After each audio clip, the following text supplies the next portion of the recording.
This episode is sponsored by Prize Picks and my code HMA. Both Brendan and I are sponsored by Prize Picks, which is America's #1 sports app. The app is really easy to use. Just pick more or less, lock in your lineup, go out there and make yourself some money.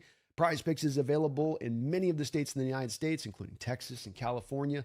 Though in Washington, you will still have to use it on a casino's network if you want to use the app in full. They've got a new user offer where if you put down $5 on a lineup, they will get you $50 in lineup when you either use my code, HMA, or simply just click the link down in the description section below. Terms and conditions do apply. Please see their site for details, and always remember to gamble responsibly. Hello there, and welcome to another episode here, the Hawks Nest Live, with a very, very special guest, and I do not say that lightly, Rob. We've got a man that's been a part of this old guard of Seahawks coverage going beyond, well over a decade now. I'm not trying to age you. I'm older than you.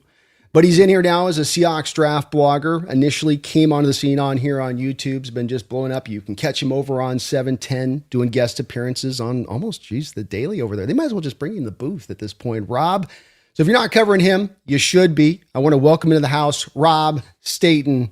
Hello, my man. How we doing? Yeah, great. Happy to be here and excited because we're 2 weeks' time. We'll know who the Seahawks have taken in the first round by now, and we'll be looking forward to day two. So it's a great time of year. It really is, and there's so many varied items. I'm going to kind of shotgun you today, on this, Rob. So we're going to go kind of all over the place. I'm a bit scatterbrained in that way as it is. But before we do that, folks, there's this link right down in the description section, just a clean, easy link. You just click it. It takes you right over to Rob's channel here on YouTube. So he's taking time out now in the draft season. He's got he's got draft coverage, trying to wrap it up. And as well here, we can give him a lot of love. It's free, doesn't cost you anything. Sub on up over there. He's been over here a couple of different times, taking time out of his day to do this. So please do show him the love as we do here for those folks that come over like himself. Thank you for doing this, Rob.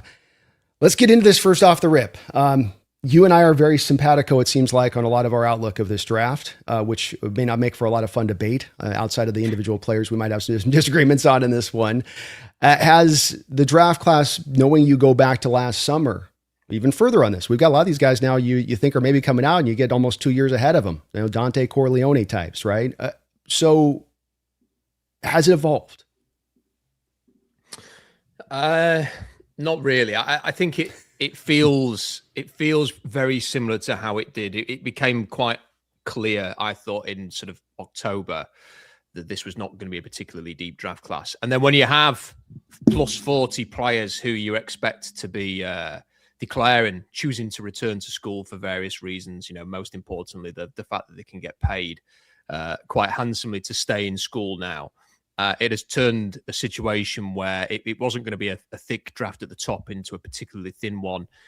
It does have some value. There are some sort of areas in the draft. I think in round 2 and round 3, there are going to be some areas where you typically get some value there. But it will fall off a cliff once you get to, I think, sort of the first 20 picks on day 3. You are going to see the value completely drop off a cliff because of the lack of depth there. And what it means is because all those players are going to wait till next year's draft is going to look like particularly deep because a lot of those players who didn't turn pro, they have to go into the draft next year. So unless there's an obscene number of unpredictable players opting not to turn pro next year, it's going to be a much deeper draft. And that's why teams like the Seahawks have protected their comp picks. If you were a general manager, does that, because I think that, again, I don't think you're out on a limb on this one. I think if anything, we're very, very fairly close to consensus in the outlook of this. Does that change your individual approach to this particular draft? If you have an approach to other drafts, if you're hardline to value on other drafts, does that move the needle in a different way for this one? Yes, I think it does. I think the first thing is that I imagine the Seahawks have been doing this. I would have been very active in the trade market if that was a possibility. Like I would have been sniffing around Max Crosby. You were never going to outbid the Ravens, but with what they offered. But I would have been sniffing around that. I would have been sniffing around Devon Achane.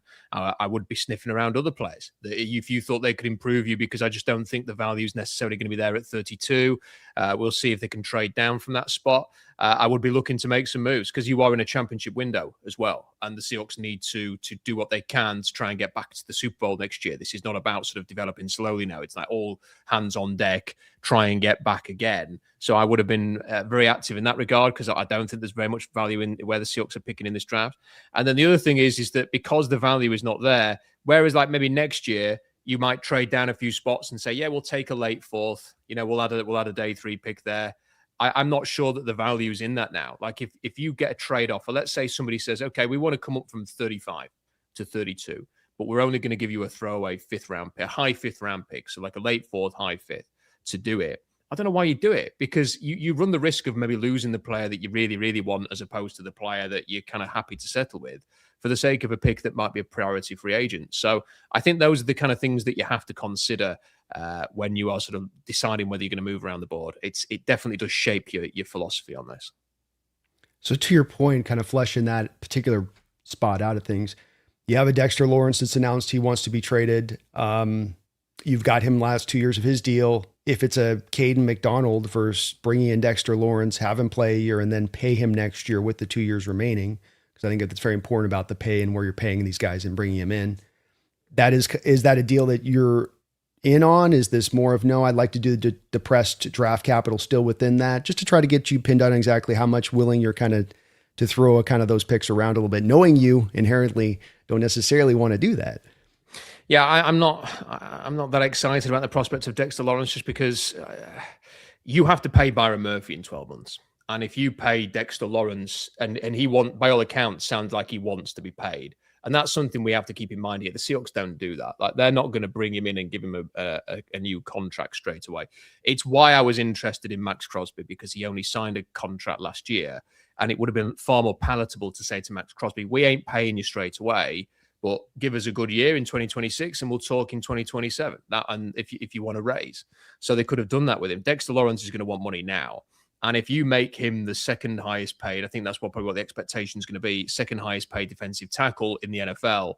And then next year, you have to go and do a negotiation with Byron Murphy. And on the current trajectory that he's on, he's probably going to want to top Dexter Lawrence's salary. All of a sudden, you're then paying 2 defensive tackles crazy money. And that makes things very, very difficult, I think, for how you want to build your roster. So I think if we're talking purely about defensive tackles, McDonald at Ohio State, I actually think is a really good player. And I think if you were to draft him at 32, they've had him in for a visit. I think if you can get him at 32, it's great value. I think the fact that he'd be $2.6 million salary this year, $4.6 million salary in 4 years, you can justify throwing him into the mix, having depth there and planning ahead for the future defensive tackle. I think bringing in a massively expensive defensive tackle right now, who's going to be 29 later this year, I think that just blows up all of your hopes of keeping this core group together with Byron Murphy and that. So I'm not too keen on that one. But I would have definitely been up for Max Crosby if that was possible. And who knows? It's 2 weeks to go to the draft. You never know what's possible between now and then. If Lawrence, though, because there have been trades been facilitated, for instance, Clowney wanted a new deal. You agreed to bring him in that you were going to franchise next year. Jamal wanted a new deal. You didn't give him a new deal initially. You made him wait a year to get that. If to sort of save him from the bad franchise within this deal, and knowing that maybe that's going to come with the Leonard Williams retirement, and they would know this in the background more than us. I'm just inferring that maybe a little bit of this could work as a connective, a base. Would it make a little more sense at that point to you? I mean, potentially. I still think that the problem it creates, though, is that next year he would then be turning around and going, okay, give me my money. And that would be the exact same time that Byron Murphy would be saying, okay, give me my money. I'm afraid for me, it's the Byron Murphy dilemma. Like if you drafted Byron Murphy in 2 weeks, it'd be completely understandable, because you could say, okay, we're probably not going to pay Byron Murphy for 3 or 4 years. And we're going to be able to sort of give a bit of time to that. Bring in Dexter Lawrence now, impact player, fantastic. But because Murphy had such a strong season last year and then a very impactful Super Bowl, and his sort of rise is like clear to see. If Dexter Lawrence had 0 sacks last season. If Dexter Lawrence comes in and has a similar season, let's say, maybe he does get a couple of sacks playing on a better team, but Byron Murphy gets 10 sacks next year, what do you do? Like, because if you pay Byron Murphy the big salary, then Dexter Lawrence is going to say, well, hang on a minute, I want, like, it just becomes really political then about what you're having to do. This is just a headache I want no part of. I just want to go into next season. Okay, you've got Leonard Williams, you've got Byron Murphy, you've got Jaron Reed. Let's see what the draft brings. I don't think McDonald's going to be there at 32. Let's just sort of go with the guys. And then in a year's time, pay Byron Murphy. I hope Leonard Williams is not just a one season left and he's done, because he's got the athleticism and the talent to play for many, many more years still, even though he's into his 30s now. You are going to have to replace Jaron Reed at some point. I don't think sort of planning ahead on that is vital. I'm happy with what they've got on the defensive line to just roll with that, but not feel like Dexter Lawrence is a must-have. And I'm not trying to pound the table. I'm not trying to pound the table overly saying that this is a no-brainer go for move, but just that I want to make sure let's set up, because I get what you were saying on the payment thing. If I got to pay him initially now, it's a no for me, instantaneous, no doubt about it. But if I know that Jaron's going to be gone next year or retired, if I know Leonard in advance has kind of signaled to us that, hey, this is probably going to be the last gasp for me on this, and that I've made $250 million in my pro career. I've played for 13 years. My body's tired. It wouldn't be completely crazy for that to happen. And you get out ahead of this a little bit at that point to a degree, because as though it is paying two guys this huge amount, it's also the salary cap going up to $350 million. And with Byron, you do have still the 2 years remaining you can stack on the deal like JSN to make it more palatable down the line a little bit. Last question on the trade thing. Myles Garrett, 3 first-round picks. If that's the call Cleveland makes to you tomorrow, where do you stand on that?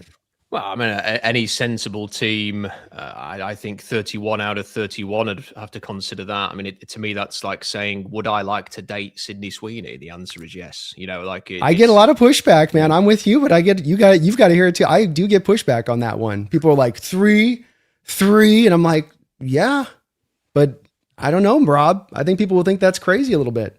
I mean, you're pretty much saying, would you like to have one of the greatest players that's ever lived and will ever live for the final few years of his career? And that to me is like nothing you could do this offseason could push you closer to potentially winning multiple Super Bowls and having you're talking about this is as impactful as, for me anyway, it will be as impactful as, say, trading for Patrick Mahomes.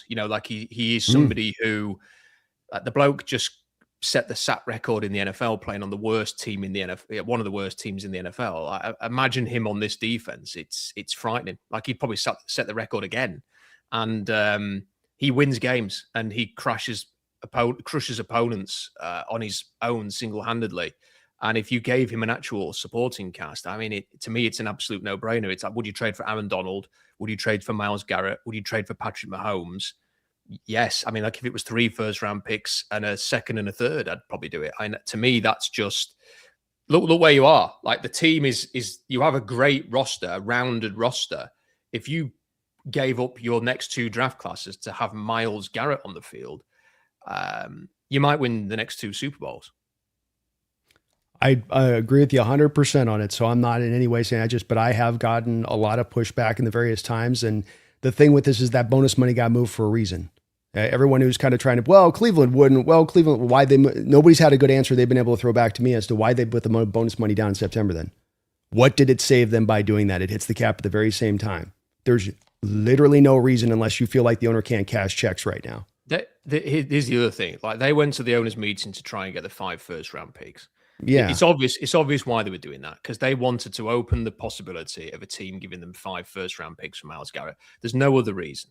And then that's not gone through. They've now done this to leave open the possibility of trading him again. I think it would probably take, I'm trying to think what it would take, frankly. Like, I think they're looking at like the Cowboys and saying, you've got 2 first-round picks, we'll have them. We'll have your first next year and the year after that and the year after that. Like, I think the sky's the limit for a player like Garrett. He's a priceless player almost. So if the Seahawks could get hold of him while they currently own the 32nd overall pick, I think you'd have to build a statue of John Schneider for getting that deal done. I'm sure someone would outbid you, but there is no price that would be too much.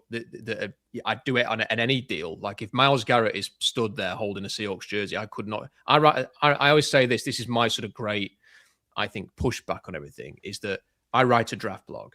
And although it's a free blog and it doesn't, cost anybody, it's not a Substack or anything like that. It's a free, anyone can go on it.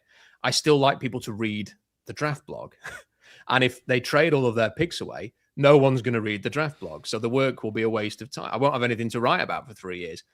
but I still want them to do this. So I hope that sort of shows you how much I think this is actually would be a good idea, that I'd be prepared to sacrifice 3 years of writing for the chance to get Myles Garrett, because what's more important to me is watching the Seahawks win the Super Bowl.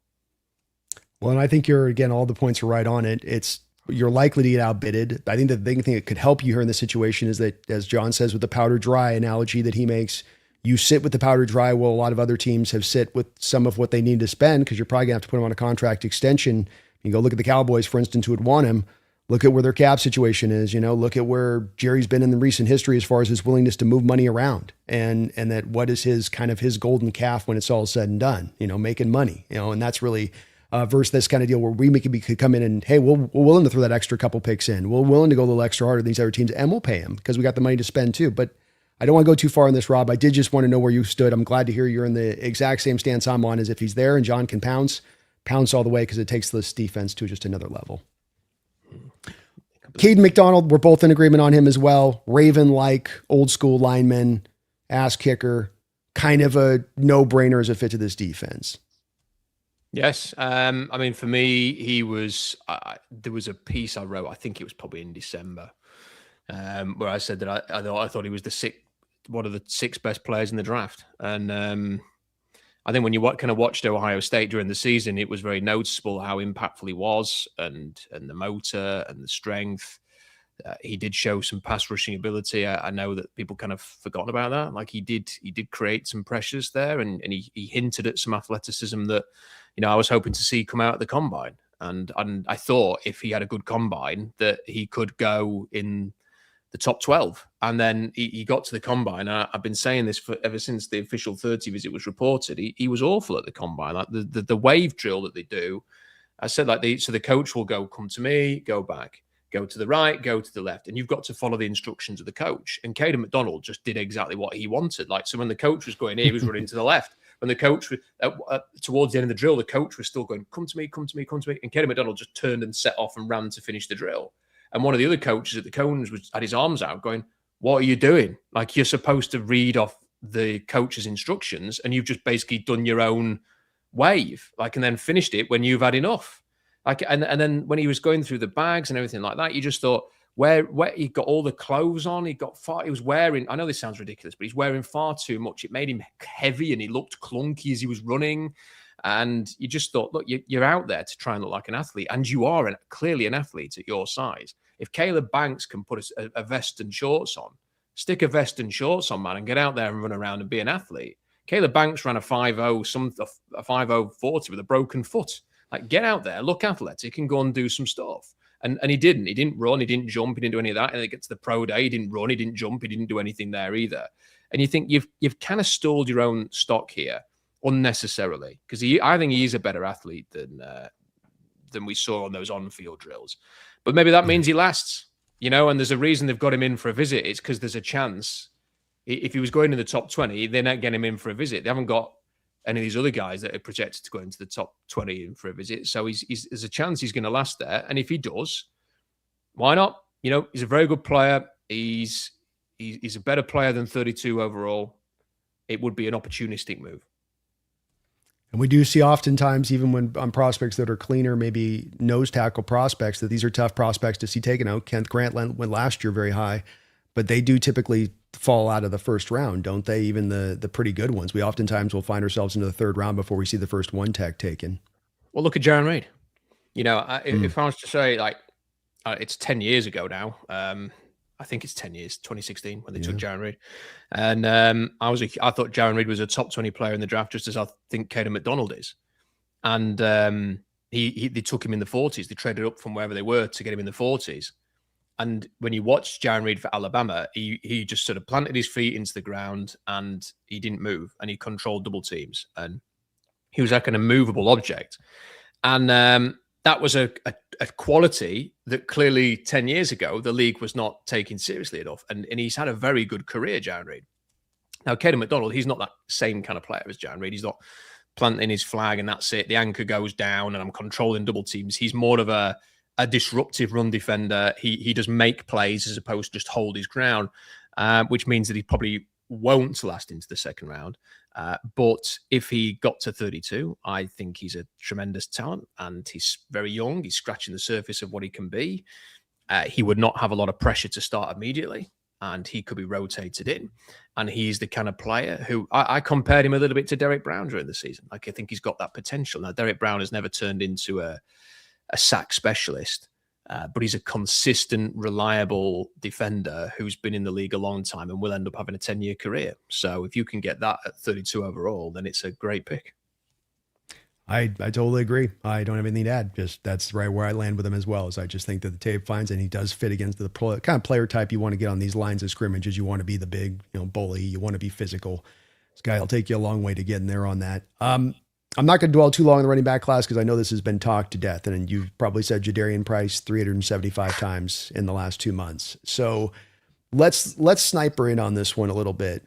As you look at this draft with the running back position, what is the ideal running back in the ideal spot of the draft to land? As you sit with the general manager hat on going, okay, I this guy would make sense here to take in this spot, but that's also like, I'm kind of pulling a little to need to go get that there and that guy.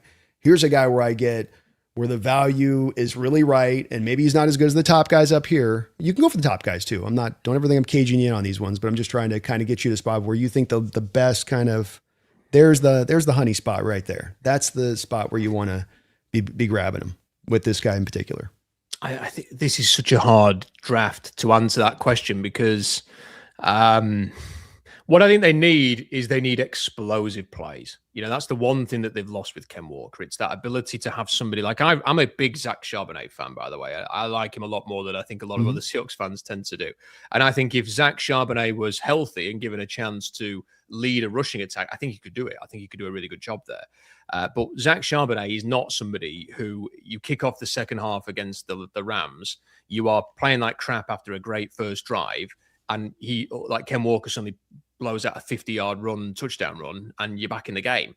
And they don't have that in their running game anymore. So I think explosive plays. So you would, like, if you just look at the numbers from last season, Jadarian Price he had 21.2% explosive run rate. That is the most in the class. So you would say, well, okay, he's a good option. And then I've had a look at a lot of the other data. So his missed tackle force rate is very high.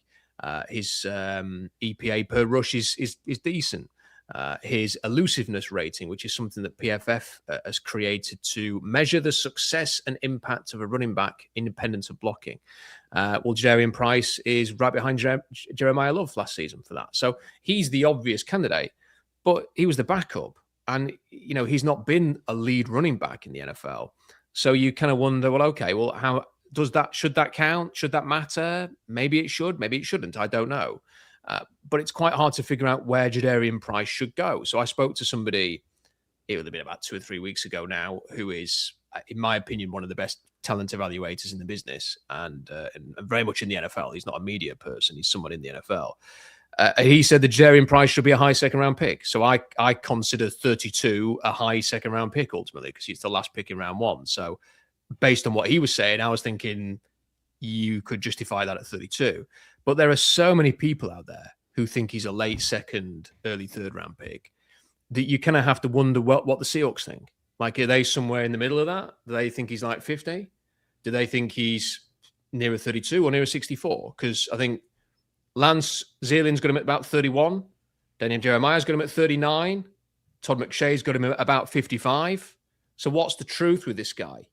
Well, in 2 weeks, we're going to find out, aren't we? Like whether they think he is an immediate plug and play starter who can be an impact player. If he was, I think you take him there. If you don't think that, you've got to have a plan, because if you ain't taking Jadarian Price at 32, then you are relying on the gods of the NFL draft to present somebody else that you like at 64 and 96. And there is always that. It just takes one team to think how you think, and they take your player, and you are done for. And I think it's as simple as that. I wrote a piece yesterday where I think if you are looking for big plays, you are effectively talking about Jeremiah Love, you've got no chance of getting, Jadarian Price, Jonah Coleman, and maybe Mike Washington. So if Price is gone and you're looking at, okay, let's hope Washington or Coleman's there with one of our remaining picks, that's risky. And people can come up with all these other backs. I've seen people make arguments for Katron Allen. I think he's a pretty average player, quite frankly. I don't think he's going to elevate your running game. I think you've got 3 Katron Allens on your roster already. Adam Randall is 6'3". Nicholas Singleton, what happened to him last year? Emmett Johnson is a freaking fun player to watch, but I don't think he's a lead running back in the NFL. It's difficult. It's a very difficult question to answer. The place with this with nuance is always the tough place to get, because I do like Jadarian Price. I do just struggle that when looking at the Shanahan offenses and specifically the running back archetype that they look for, which really does trail back all the way to Terrell Davis as a beginning point. And that is that you look for the guy that's got a little bit more of the low 1.5, 10-yard split, a little bit more of the guy that's not up a little bit middle of the roadish on the 40 time. And, unfortunately here, I just, on tape, I'm not just talking about how he's tested, and you might see it differently on this. I know the big plays do exist there, and I think I'm sure the GPS times look really good. But the reason that you do that is because you're trying to hit the timing of the outside zone at the right moment. Part of the reason you want that Y152 is that you're on that tackle's ass at this moment in time. And if you're a step behind that at a moment of time when that tackle's hitting a pin block or a receiver's coming down taking the edge and taking him out of the play can kind of get defuncted, because as much of this blocking to the outside zone is about timing things up right, which is the whole kind of draw somewhat back to wanting that kind of explosion burst guy. Am I off my rocker on this one perhaps, and maybe just not seeing it on tape? Or is it just kind of, is there some fairness to that? I think it's hard because, the Niners under Kyle Shanahan have regularly drafted very different running backs. So Tyrion Davis-Price, who I really quite liked, and he just flopped in the NFL, which was surprising. I mean, they took him in round 3. He was a bigger back. He was quite quick. He ran a similar time to Jadarian Price. His 10-yard split's not as good. I do wonder if the 10-yard split for Price didn't make sense to me. And it made me think there's something funky with the way he set off running the 40, because his split was something like a 1.60, and that doesn't make sense. If you ran a 1.60 and even if it's a 4.49, I mean, what are we saying? He's like Usain Bolt over the last 10 yards? It doesn't make any sense to me. So I kind of got confused with that. But, Trey Sermon, took him in round 3. Again, another player who didn't really work out. They've constantly kind of gone after these backs. Isaac Garendo was slightly different to Jordan James. They've kind of had a bit of everything with the Shanahan system. Well, you got the Breida, the Mozart, Garendo. I think all of those guys were low 1.5 guys on the 10-yard split. So Christian McCaffrey, pretty good 10-yard split, I think, coming out with his 40 time that they brought in. I mean, and those other guys you mentioned, Kyle didn't play him.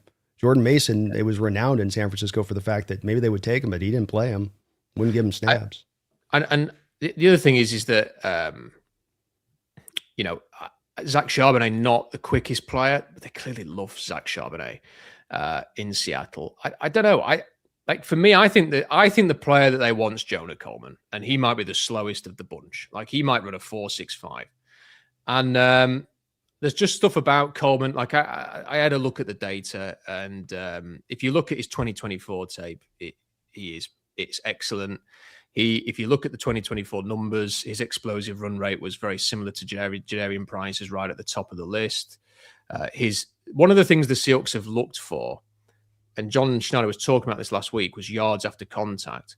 And the yards after contact per play of Jonah Coleman last year compared to the most recent season was fantastic, and right in the ballpark of a Ken Walker and a Rashad Penny who they've taken in the past. Way ahead of, there was only 2 players who ran at more than 4 yards after contact per play, and it was Jeremiah Love and Jonah Coleman. Jonah Coleman yards after contact percentage for his runs was actually 71% last year. I don't have the numbers for 2024 for that, but that was incredible last season when he had to play the whole season wearing a brace. His EPA per rush was second only to Jeremiah Love. His elusiveness rating that we were talking about earlier, Jonah Coleman's elusiveness rating was 153.4 in 2024. Jeremiah Love's this year was 127.5. He is, to give you an example, Mike Washington, who I like, his elusiveness rating last season was 73.2. Jonah Coleman's is 153.4. And then the other thing about Coleman is they have shown interest in him during this draft process, and he is close to the players. Like, I know he has existing relationships in Seattle's locker room, and I just think the advanced analytics stuff points towards this guy fits what they've gone for in the past: Penny, Walker, Charbonnet. I've got a hunch that when it actually comes to it, the running back they're going to come out of in this draft is going to be, one way or another, is going to be Jonah Coleman. I again, just with Jadarian, I think your points all stand there, that if you do need to jump now, if you want to jump, Coleman's not going to give you that. This wouldn't be the fit to probably what is necessary. I do think it's necessary. I mean, we do need this 10-yard split guy in this offense. We do need the kind of burst guy there.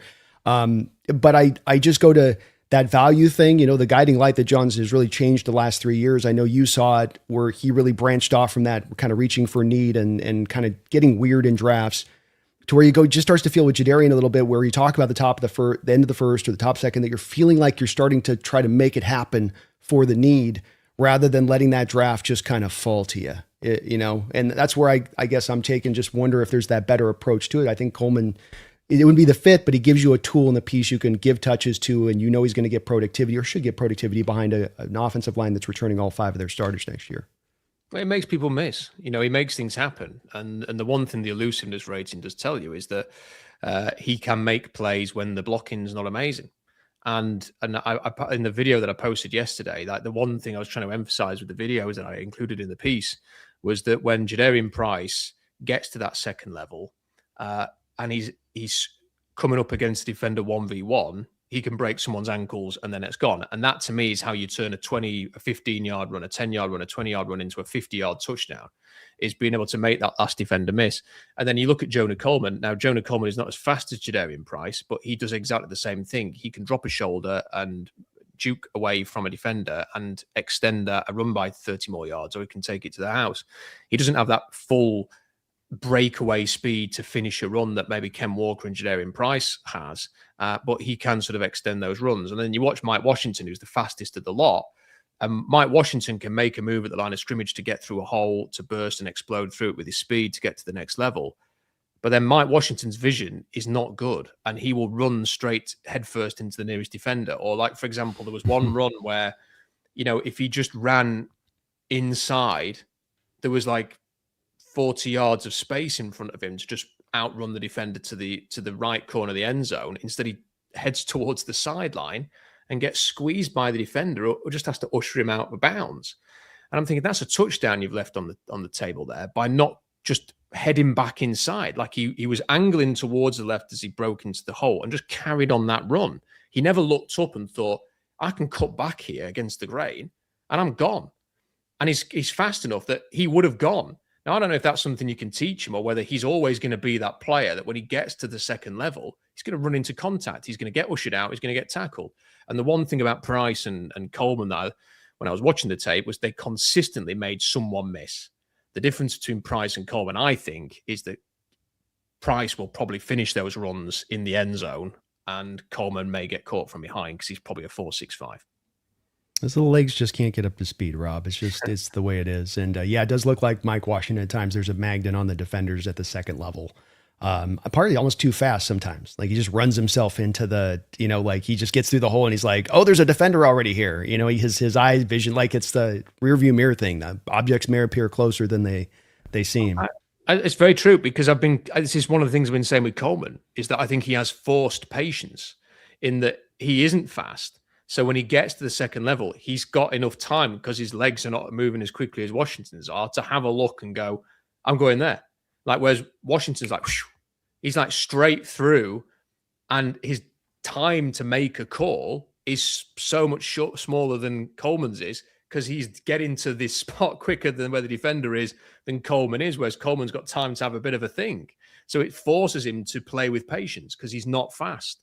Whereas Washington is extremely fast. He's one of the fastest running backs at his size that we've ever seen. And he gets to the defender and he gets to the spot much quicker.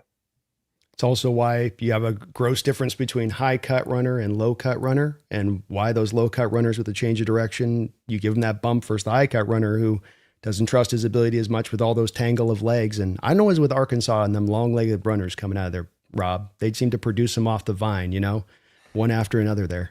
I can't tell. Okay. I just can't tell whether he's going to be a smaller Derrick Henry. Like, he's got the size and the speed, and like there are examples where he like runs into someone and knocks them down and carries on the run, and he has got that breakaway speed that if he gets a crease, it's like explosive run, and that's what Derrick Henry's made a career of. Just those, I am too big and too fast for you. And there's part of me thinks he could be a poor man's version of that. But when you're talking about high cut, I do think he gives a big target to hit. And the one thing about Coleman is it's not that he constantly fights through contact. It's that he's slippery as anything. Like, to actually get, I'm 6'4" and he's 5'8". For me to actually bend down and like try and tackle this guy is tough, because you have to get so low to tackle him, and then he's built like a cannonball. So he's slippery. Like, he slips through tackles. He doesn't hammer people like Washington does at times. He kind of just slips through the grass because he's so short. It's like, and it's unique in a way. It's very much like that Maurice Jones-Drew, but he's a bigger version of that, that's just difficult to bring down. Yeah, they go 5'8", and then they even run behind their pads a little bit more to accentuate it, like a small batsman that goes into a crouch to shrink his strike zone even further, and then they just roar off that running style. So let's go bottom line. You have an option of first round. You get a pick. You're general manager, Rob. You got Jadarian at 32. You got Washington at 64. You know where I'm going with this. And you got Jonah in the late third round. What is the ideal option for the Seattle Seahawks come draft day? I think in that situation, I mean, obviously it depends who's there at 32. Like, if you're telling me that nobody crazy drops, so it fits the form.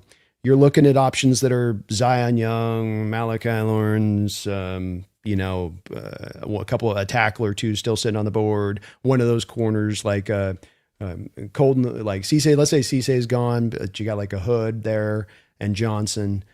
Those would be kind of your options. Yeah, I mean that's a tough one, because there are definitely players that I would take ahead of Price at 32. But none of the ones that you just mentioned are those players.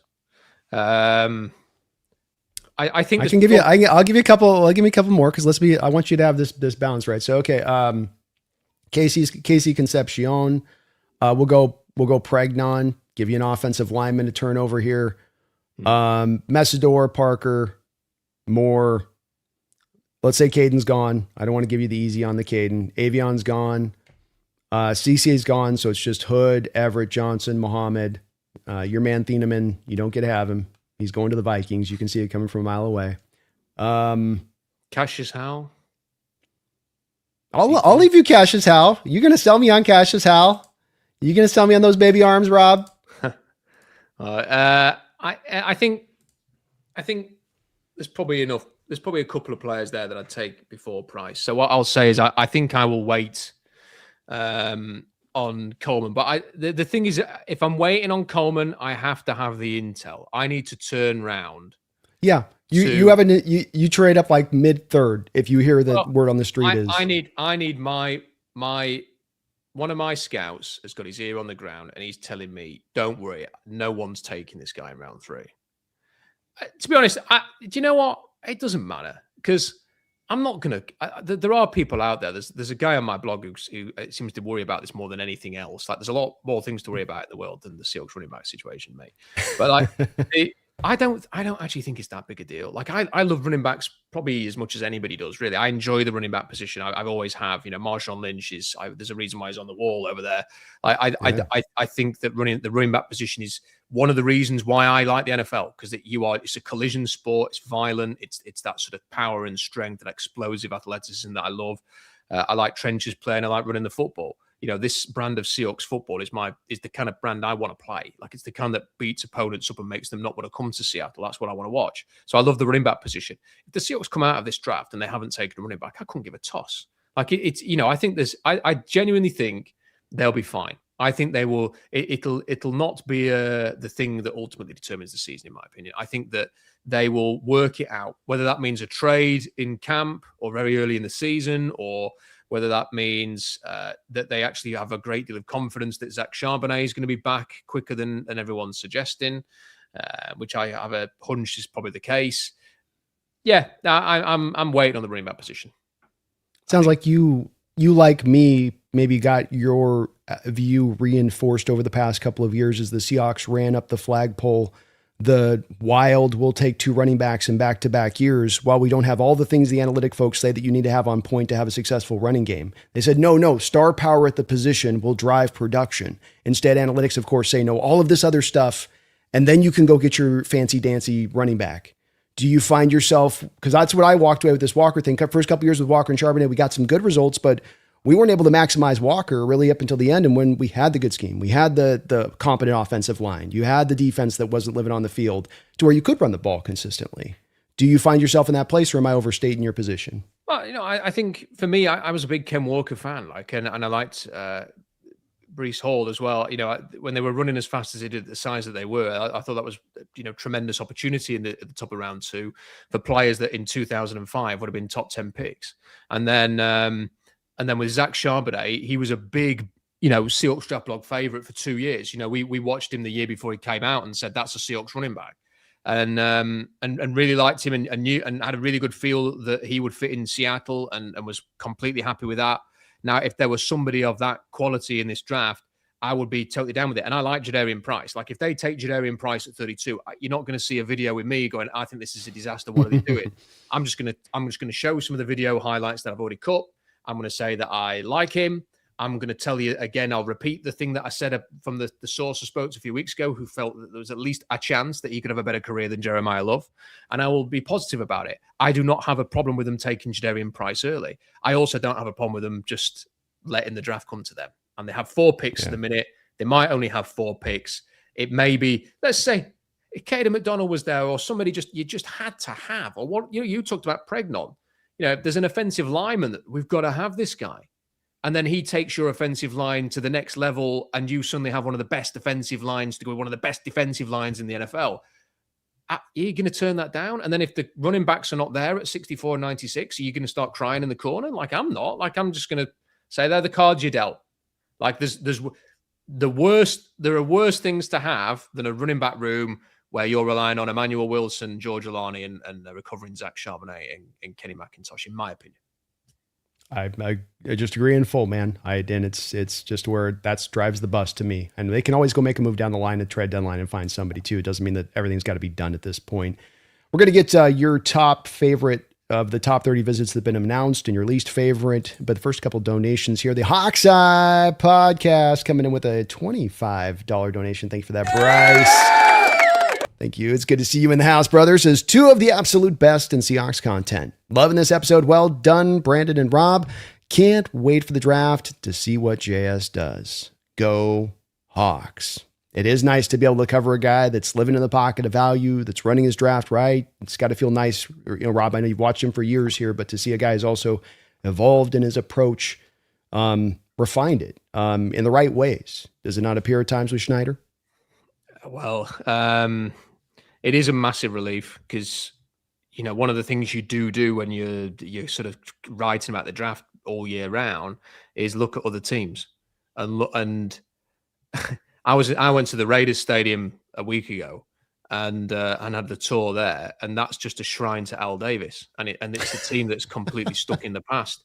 And I'm walking around here and I'm thinking, I can't imagine covering this team because you'd be tearing your hair out. Like, if I had any, like, you'd just be thinking, where do you go from? You're just constantly pivoting from one rebuild to another, and one false dawn to another, and one head coach to another. And then you look at some of the, and imagine being a Cardinals fan right now. You're thinking, where are we going? What are we doing? Like, what's the reason for me to, if I was a Cardinals fan, I'd be thinking, and I lived in the UK, I'd be thinking, why am I bothering? Like, why am I putting my energy into this? Like, the ownership don't have a clue what they're doing here. And when you look at Seattle, it is great. I've got my sort of hat over there that says Seahawks Super Bowl champions on it, and I've been able to watch them win 2 titles now, and a GM who has built two championship rosters. And you think, do you know what? We ain't going to win it every year. There are going to be ups and downs, but give me this every single. I dreaded life after Marshawn Lynch, and I dread life after John Schneider, quite frankly. Amen on that. I would just worry a little about the ownership, just because even the ownership's been so good too. But I agree with what Hawks Eye Bryce did have to say as well. Rob is the best in the game covering this Hawk content. He also covers the Hawks really well at the same place. If you're not following him, please do so. It's really easy. There's a link right down in the description section. Click the link, sub on up over to him. Definitely going to have him back over here, but he does great content, and nobody's done better at covering the drafts. Especially as you do this so many years, that I've learned is that you start to pick up stuff that you can utilize going forward. And that's a big part of the wisdom that you get with this, not just the intelligence side of this, Rob, is that you can go back to prior years and kind of bend that off to help you better illustrate and understand players today, I find. And I know you work that into your game, and as you do, but thank you for that, Hawks Eye. Appreciate you for that. Rob, I got to do a quick ad read here, so bear with me for a sec. Want to do a shout out. Today's episode is sponsored by... Sponsor of this show, as I didn't mean to run that, which is going to be, of course, Prize Picks. Prize Picks right now, when you use my code HMA, they will give you $50 on $5 played on the app. Just use my HMA code is the one that you're going to want to use there. They've got the overs and unders. I've already got one here set up for the season where I'm going over on the 1,324 yards for Jackson Smith and Jigba, because we know he's going to do that. And then I'm also going over on Jacoby Myers out there because he became a favorite of Trevor Lawrence out there when he was on the scene with that. So those are my current picks there on the play. You can utilize Prize Picks in many different states, including Texas and in California. Not in Washington right now, but when you are in a casino in the state of Washington on their network, you can use the app in full. So get the $50 for the $5 played. You can get into a variety of different things, baseball, basketball, get in these season-long bets that I've got placed down here. But please utilize that code today. And thank you to Prize Pick for sponsoring the show. And thank you to Rob for hanging in there with me on that read, man. I appreciate you for that. We've got a little bit of announcements as far as as I sent you off the screen. Didn't mean to do that, bro. I had this all perfect before I went, and then I messed it up here. So there we go. That's the one. Here are the in-person visits we got, Rob, that we've heard about. A kind of an interesting list on this, but I want to really narrow in. We're going to talk a couple of these guys, but I want to narrow in on who has been your favorite of these announced out, and then who's the one who you're like, my God, no. My favorite one is probably Kaden McDonald, just because to me, I know I'm not going to just carry on talking about him again, but the thing that it showed for me is that they're open-minded about not just taking a cornerback because we've lost a cornerback, or a pass rusher because we've lost a pass rusher, a running back because we've lost a running back, all that kind of thing. So it showed to me that there is at least a chance here that if somebody really cool lasts to 32, then they're just going to take him, and that's what I hope for. That's actually what I hope for in terms of the whole thing, is that there's going to be somebody that they have to have at 32 who's not an obvious position in need, because it'll tell you that on their board that was a really cool guy to have, and that's what I want to see. So Kaden McDonald was, when they announced that, I was jet lagged anyway, but I before I went to bed, I ended up watching a couple of Ohio State games again, just to sort of enjoy a bit of Kaden McDonald tape before I went to bed. So I was interested in that one. There are other players that I like. I'm glad they're taking a look at Dalen Everett. I think as a sort of day two cornerback, I think he is interesting to me. I think Jalen Kilgore has some interesting things there. AJ Halsey is quite interesting. It goes to show that maybe that sort of second pick might be earmarked for a defensive back. So that's interesting there. The one that I didn't like, I'm in a way, I'm totally comfortable with him coming in, because I think this is the kind of player you do bring in. But I'm not a Zion Young fan personally. Like, I did this article recently about it, and I want to make sure that I'm accurate with this. Like, I compared him to two players who I think are very similar, like Darius Robinson, who was a first-round pick in 2024 for the Cardinals, and LJ Collier, who we're very well aware was a 2019 first-round pick for the Seahawks. Both had amazing Senior Bowls, and they came out of their Senior Bowl, and everyone was like, yeah, they played really well. They had a dominant week. Look how aggressive they are, violent. Hey, who cares about the speed? They're big, and they win.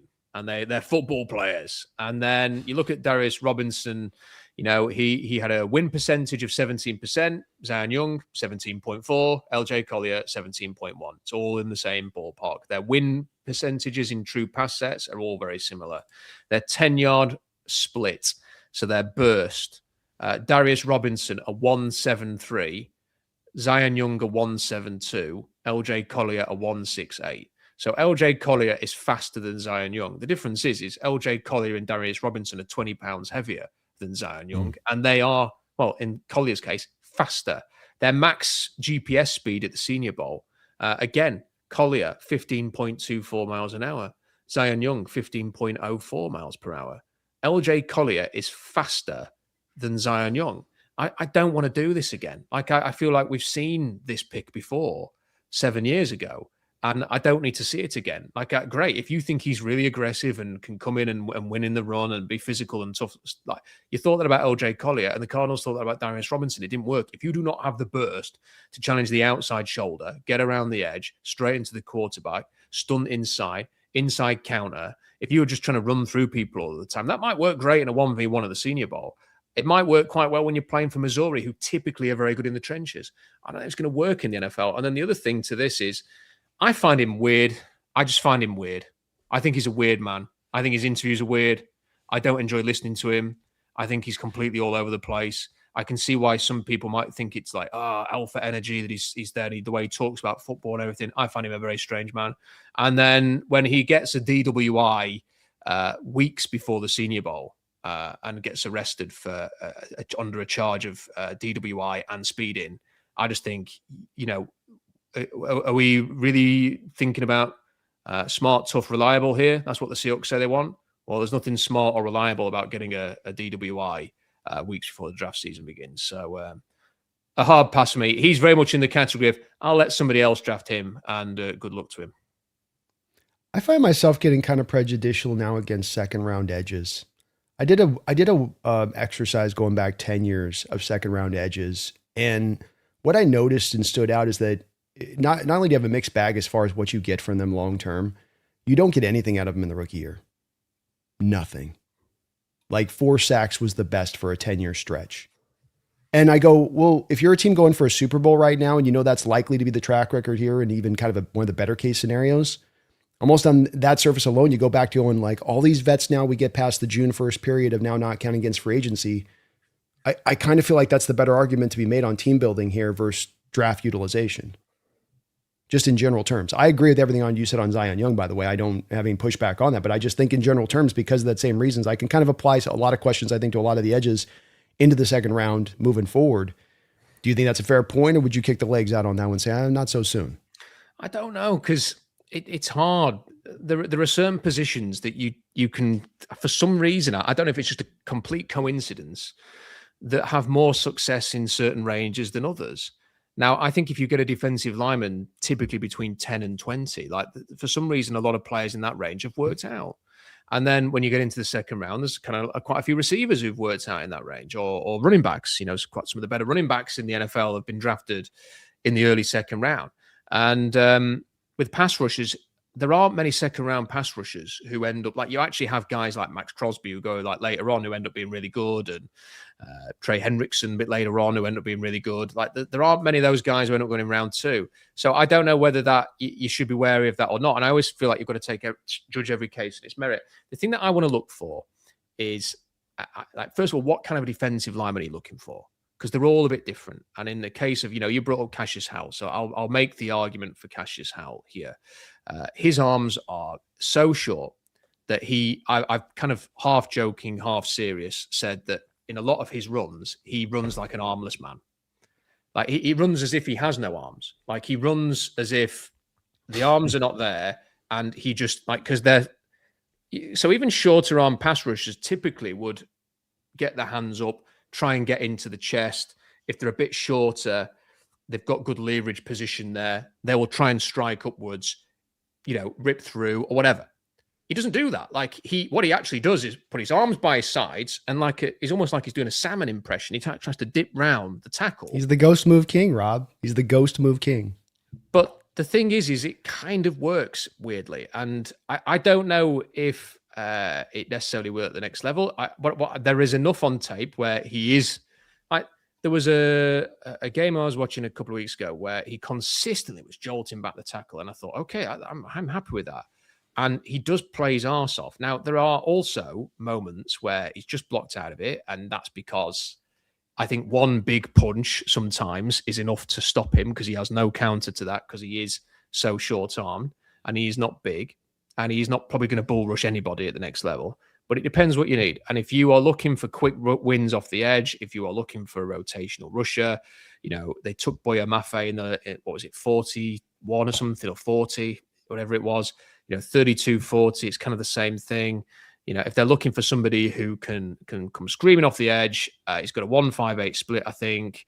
I've got I've been able to acquire the data for how fast the max speed of players, of pass rushers over 0 to 10 yards actually on the field, which I think is probably a better gauge than the 10-yard split because this is in an actual football game. It's not a combine. And the max speed over 0 to 10 yards, Malachi Lawrence was top with 16.1. He's also coming in for a visit. Cassius Howell was number 2 with 16 miles an hour. Zion Young is a mile an hour slower than these players. So I just think if you're looking for that speed and that burst and someone who's going to challenge the outside edge, he could do it. I also wrote this in my scouting report, and I've said this numerous times. I do think he might be at best a Yannick Ngakoue type, and that's fine because Yannick Ngakoue ended up with about 75 NFL sacks, but he never signed a second contract anywhere. He was always like, "I'm here for 4 years, I'm here for 2 years, I'm here for 1 year," because it's hard to re-sign a situational rusher because they might, even if they're getting 8 to 10 sacks, are you giving someone a mega contract for 50% of the snaps a game? No. So it's hard to sort of, almost, if you draft Cassius Howell, you're almost saying there's a very good chance he's a one contract player for us. It's whether or not that one contract provides the sort of maybe the quick wins that the Seahawks have not had enough of. You've got to balance that out. Do you trust him enough to think this guy's going to give us quick wins and sacks as a situational rusher? That means we're going to get to Matt Stafford quicker and we're going to slow down that Rams offense. If you don't think he's going to do that, you can't draft him. I don't think. Well, and I think that and look, they brought these guys in that are more of these take the edge guys, like you mentioned with Malachi Lawrence, that are outside of kind of what you think would be the definable guys they're looking for as edges here.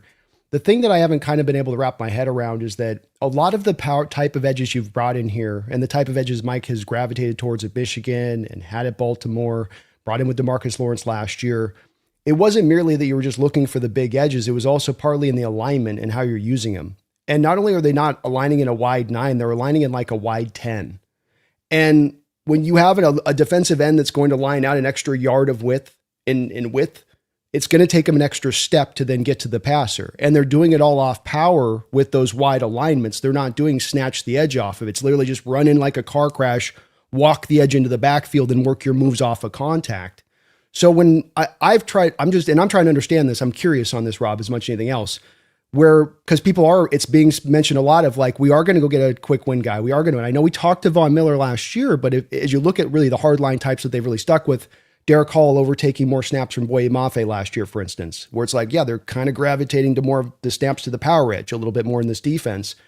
I struggle with saying, I really see them really truly going after this this is more smokescreen to me because I just think the way that you align this defensive line up doesn't add up to me to the snatch the edge guy, because the whole reason Mike likes the power edges in the first place, he doesn't want the guy thrown out the back of the club, which often we saw through Coach Carroll defenses through the years. The guy tries to take the edge, can't quite take it, the long arm tackle, throws him out the back of the club. And now you have a mobile quarterback who's got an escape route to go and run around and extend plays.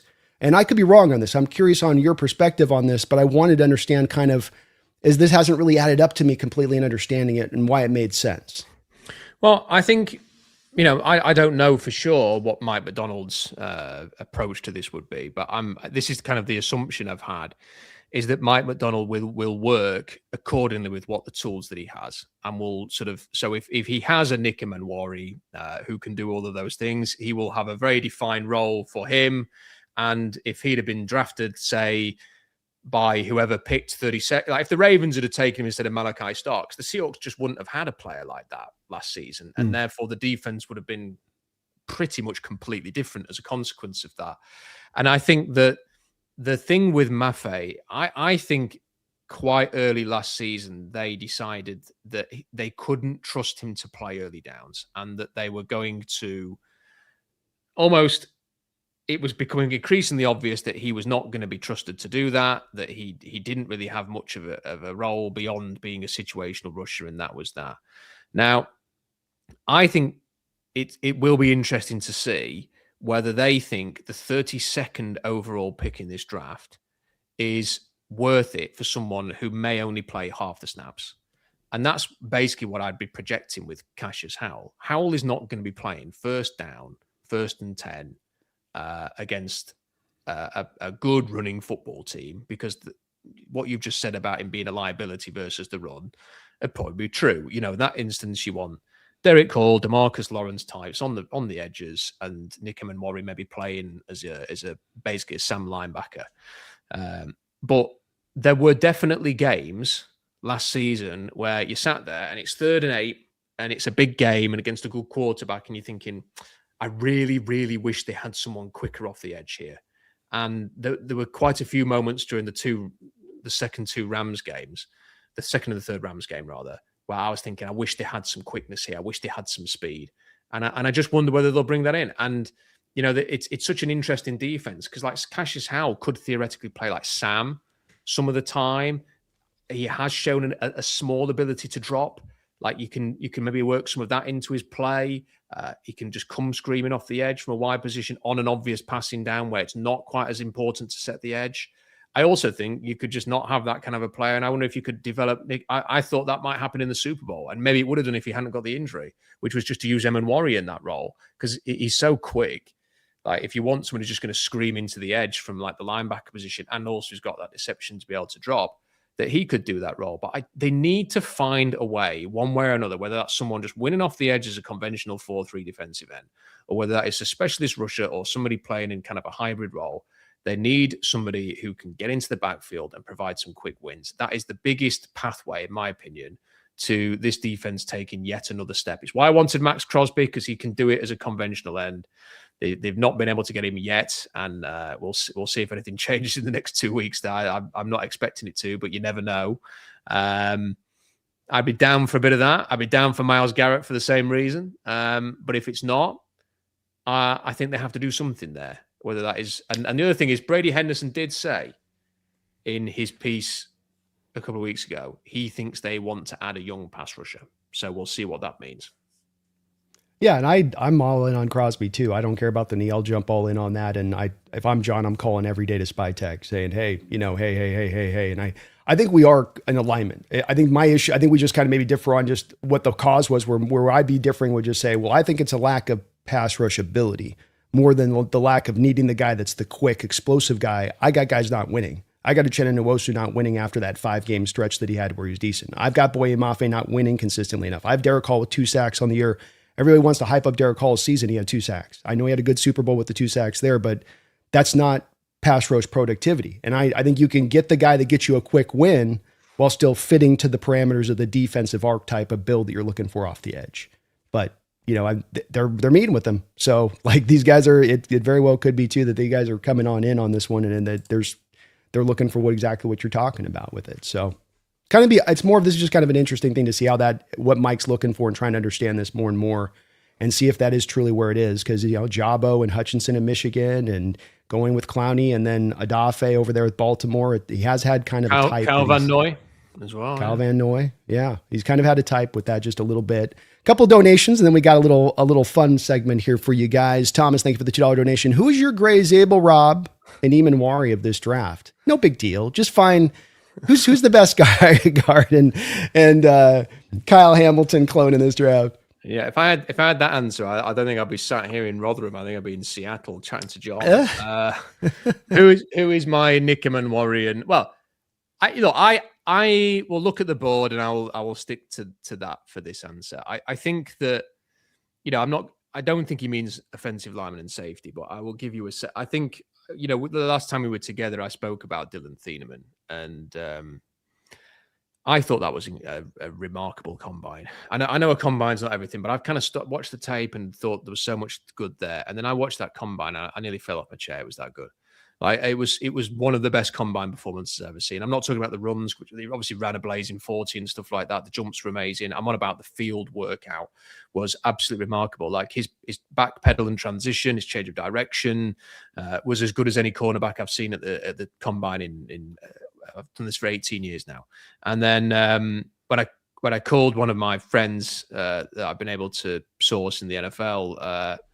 And I said, what do you think of Dylan Thieden? And he went, what a combine. And I just thought, that's fantastic. Like, that's exactly what I think. Like, that was reassuring to me that was the first thing he went to, because he was saying the same thing about the combine. And look, I don't think he's the same kind of player as Nick Emmanuel. This is not a direct comparison, but I genuinely think that in maybe about 8 years' time, we'll look back on this draft and go, how did Dylan Thieden last two pick whatever it is? Like, because he could go to 10 to the Bengals, 11 to Miami. The Miami head coach loves safeties. He could go to 12 to Dallas, 18 to Minnesota. There's probably one or two others as well that he could go to in that range. And whenever he goes, I think in hindsight, we'll end up wondering how he lasted as long as he did. So that's probably my one answer for that. And then Zabel. Do you got him to Downs level? I've got him in the same bracket as a first-round pick. I mean, the thing about Caleb Downs, totally different player. Like, Caleb Downs might have a 4.6. Like, Downs is just very savvy.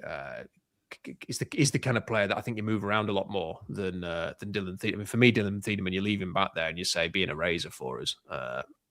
And you can have him up at the line in certain coverage situations because he can drop and he can do all of those things. But I think he's more of a playmaking, rangy playmaker, whereas I think Caleb Downs is more of a field general type safety. Who would I say is the Zabel type? I'm not just looking at offensive linemen here. I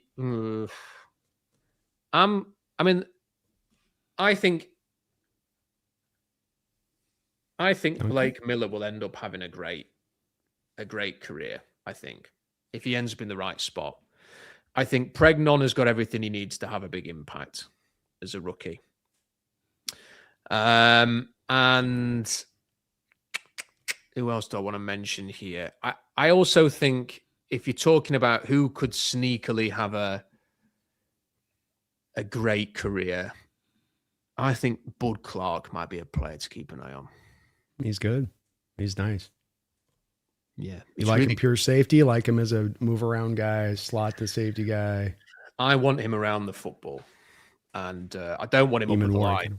I don't want him up at the line because he's so small, but I want him around. I want him challenging for the football. So I don't want him too deep because I don't want him just to be read react. I want him competing for the football because he had 15 interceptions in college. I know he seemed to be in college for about a decade, but he's a playmaker. He's a playmaker. He's a heck of a football player. And he's going to be somebody who goes in round two. And I just got a feeling that he's going to be a heck of a player. But as much as it is not a great draft, someone keeps reminding me, there's no such thing as a bad draft. There's always good players even in the thinnest of draft classes. And your job as an evaluator, he says, is to find who those good players are and make sure you get them. So there are good players in this draft class. Yeah, amen there. And I've warmed up to him. I liked him always. I think you were a little higher on him, but I also think, like you just said, I don't know if split shell defense is the best one for him. He needs to go to a defense that's got him in single high cover 3 situations on the often, letting him just roam that center field and be back there instinctive in that way. Like I said, erasing the deep stuff. I'm not as sure if I want to have him up around the line of scrimmage living in that area as he might in a cover 2 shell where you got to do the strong safety stuff. The free safety's got to do strong safety's got to do the free safety stuff. And I wonder about that just a little bit with him, though I love him as a player, and it's all null and void. He's got to go far up ahead of our pick. So good question here. Would you trade up if you don't select running back at 32? So I guess to give you a spit, let's get some specificity here, Rob. Would you move up for a Bain edge drop kind of guy at 10 or Jeremiah Love at 10? Would you move up for a Thieneman Downs at 20? is there an ideal there, or is there a guy that you do like in this draft in that way? No, I mean, look, there's players I like in the draft that I like. If there's a chance to get Thieneman or Downs, I would be very interested, but it would depend on the price. If you're talking about, let's say the cost is less, just operate from like it's not maximum prices because this draft's a little bit devalued. You get a market opportunity. If you could get Dylan Thieneman or Caleb Downs for just giving up 96, let's say, then yes, I would do that. But I think it would probably end up costing you. The teams who are going to move down 12 spots or more are going to want something next year. And I'm really, really, really hesitant to do that. So no, I think it would have to be sort of that cheap deal. I'm not big on trading up. And no depressed asset in the early part of the first round you see sliding down that you have an eye on going, if this guy gets down to this spot. Let me have a look. There's nobody really, like in my last mock draft. I sort of the picks or I don't even think it's the last one because I've edited it since then. I mess around with these things every day. So I kind of had Monroe Freeland at 21. I'm not interested at all in him. Zion Young at 22. I'm not interested. Cassius Halgan of the Tampa Bay Buccaneers because I think that's the kind of player that Todd Bowles wants. I had Mekhi Lemon dropping into the 20s. Keldrick Falk to the Bears, Peter Woods to the Bills, Tyson falling to the Niners, McDonald to Houston. No, I mean, look, and then I think I had Seattle picking in a range where I think they might be quite comfortable. So like Brandon Cisse at 30, and then you're looking at, you've got your Chris Johnsons, Avian Terrells, you've got your interior offensive lineman there. So I think that I'd be probably quite happy just sort of sticking and picking in that scenario. And I know you were reticent on Avion Terrell to think that he would fall, but it does seem like there may be a possibility with that. Is that a run to the podium pick if he drops to 32? I really like Avion Terrell. Like for me, look, this is it. Like a couple of people have said to me, like, "Oh, you don't like him as much," and I was like, "No, I've got Avion Terrell as the third best cornerback, and have kind of mixed between him and McCoy, and I don't think it's a clear cut, that he's definitely 3." Like I think McCoy has got a lot of question marks because he's not played for 18 months. So I think when you watch Terrell, he plays way beyond his size. He'll come down and hit you in the face, even though he's a smaller cornerback. I have seen multiple snaps where an opponent against Clemson would have, let's say, 2 receivers and a tight end to the right side of the field, shift all the coverage over to that way, isolate 1v1 like their best receiver against Avian Terrell, and you're looking pre-snap and you're thinking he's playing a bit off and he's covering one half of the field on his own here. Let's see how this goes.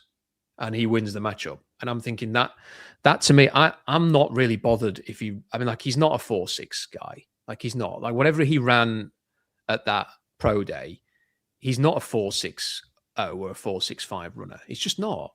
And there is obviously some issue there. I suppose it depends on how concerned are you about the hamstring and how concerned are you that it lingers. That's probably the more pressing concern because it seems to have lingered enough to sort of kind of ruin his pre-draft process. And I think if he lasts to 32, you have to give it incredible consideration. And if your medical team are saying, we've got no concerns here, I think that'd be a fantastic pick. I think he's an incredibly talented player. And I don't want to keep harping back to the people I've spoken to because that'll get boring. But the person I spoke to just said he's his brother. And his brother's a pretty good football player. Yeah. And part of the thing with the speed thing is that it's different corners play different ways. If you're a Jermod McCoy to Tennessee playing a lot of press man, well, having the 4.3 is really nice because that's what we're going to ask you the next level too. And you need to run with guys.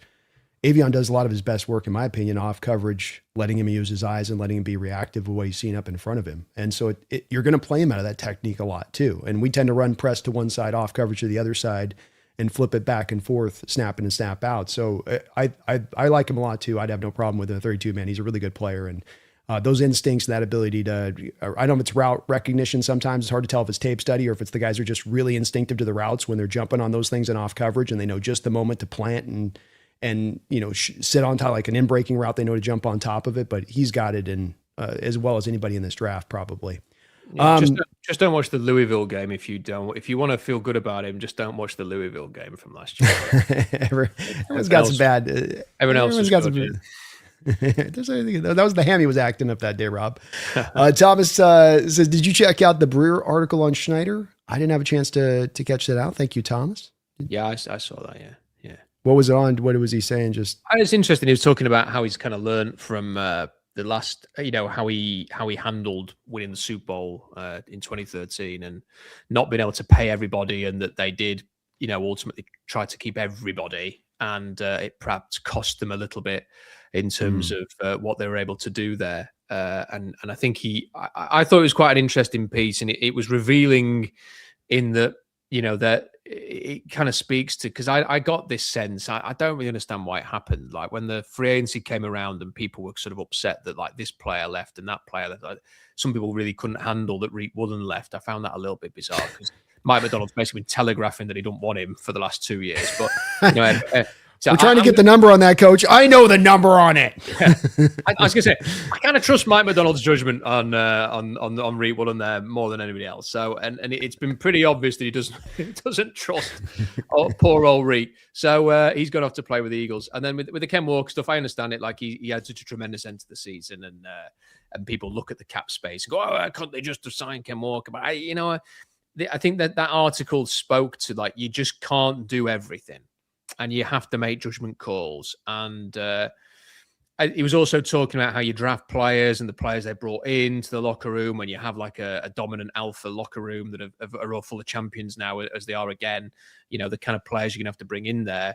It's one of the reasons why I do think Jonah Coleman will probably be the guy they like at running back, because, as I've said, he is friends with some of the key members of this team already. So he will seamlessly transition into this locker room from Washington's. But there are some others that you can well imagine it, can't you? Like, I have to say, as much as I think Zion Young is a bit weird, like Zion Young is probably perfectly capable of waltzing into this locker room and just being himself. He's loud, he's brash, he's not really bothered what anybody seems to think about that. That probably works in a weird way, like more than the shrinking violet, please and thank you type. Like it is something that they're going to have to consider, and he did talk about that in the Breer article. It's the good part of having that locker room on point with the leaders like you do. I thought it was one of the really separating factors about last season, Rob, that didn't get talked enough about, was the fact that our guys, a lot of them really well paid, like Leonard Williams, had made a lot of money in this league. Lawrence took on an ownership of the team and these youngsters and getting everything in alignment. And a young guy like that coming in, you'd think would be able to, fit in that way. And it's going to be fun too with John. What lessons did he learn, man? How does he, I think we're already seeing it. You just mentioned a couple of the reasons. Letting guys go in a year when that year off Super Bowl is keeping everybody, like a Red Bryant or a Chris Clemens you let go, but you weren't letting a dynamic guy like a Walker type go at that point. And I think that's him acknowledging I've got to do things differently. And he's so uniquely suited here, isn't he? Because of the fact that he's done this before, gotten a chance to learn the lessons, and now he's back in that same position again. It's kind of wild. Yeah, and it's one of the benefits that the Seahawks have got here is that the benefit of having gone through all of this already. Like, it's such a great thing because there's a lot of people, the head coach included, who have not experienced what it's like to be a champion or how you sort of pivot from that, and they can play off it. The one thing I think is amazing in the way, by the way, with McDonald is it just seems to have washed over him that the Super Bowl champions. He's just kind of carrying on now as if it never happened. Like, the bloke just seems to constantly be in neutral all the time. I'm amazed by him. Like, I find him just a fascinating individual. Like, I was when the Seahawks were looking for a coach, he was initially one of the names that I think we all kind of like said this would be an interesting character, and I did as well. And then I wrote an article saying, like, let's play devil's advocate. Here's some of the reasons why you wouldn't hire him. And so people love to sort of share that and show that around and say, you didn't want it. I was like, I never didn't want him. I was delighted when they appointed him and thought, this is great. Like, I definitely didn't want to go down the Dan Quinn road. I wanted a fresh start from the Carroll era, and this was it. And I don't think it could have gone any better the last two. I mean, clearly because they've won the Super Bowl. But I mean, how reassuring is it to sit here now knowing that this guy's our head coach? Like, it's just, it's a privilege. Like, it's just so exciting. And the fact that he's won a freaking title already, you kind of start, it does allow you to dream about what could happen over the next 5-6 years. You mentioned he's just wired in a unique way. It's not us fanboying and we're fanboying, but it's really him. It's true to that. This guy is so unique. And I think you saw it from the players in addition to that, where as soon as the Super Bowl ended, it's almost like, well, there's a sadness. I don't get to go to work tomorrow. I don't get to keep doing this. And then you were hearing it from multiple players too after the game. I thought it stood out when you heard like the mic'd up moments of the Patriots to the Hawks, where the second they beat the Rams, their biggest rival, the NFC West twice for a second time, every one of them ain't done yet. Got to get the job done. That was nice, but we're still, and you go to the Patriots and they're all like, wow, oh dude, we're going to the Super. And you're just like, man, these are two different wired teams. You could just feel in that moment. And he's gotten that collectively energized through this team. And it's not easy to do. We saw how hard Carroll at the end and getting connected to the players and getting that thing that he once could do seamlessly without effort. And now he was struggling to get the next generation along. He blows my mind, Rob. And we're so lucky to have him. If the Seahawks played that Super Bowl 10 times, 8 times they win that game 40-0. I'm convinced. Yeah. Like that, it's that game was closer than it needed to be, and it still wasn't any close. And I don't know how many times the Patriots beat the Seahawks if they play that game 10 times. I really don't. Like, they were just on a different level, coaching wise, physicality wise, just a total dominant. You know, one team belonged there and the other didn't. And I can't thank him enough. Not that he'll be watching us tonight, Brandon, or maybe he is, but I hope he is. But if he isn't, I hope that he understands that how grateful some of us are to have been able to watch not only the Seahawks win another Super Bowl, but for it to be the Patriots and to get closure for what happened in the other Super Bowl against the Patriots. And I'll never ever forget that. Like, it's just an incredible situation that it happened the way that it did, that they met the Patriots in the most unlikely Super Bowl matchup if you'd have asked anybody in August, and that they managed to give him an absolute arse kicking as well. It was brilliant.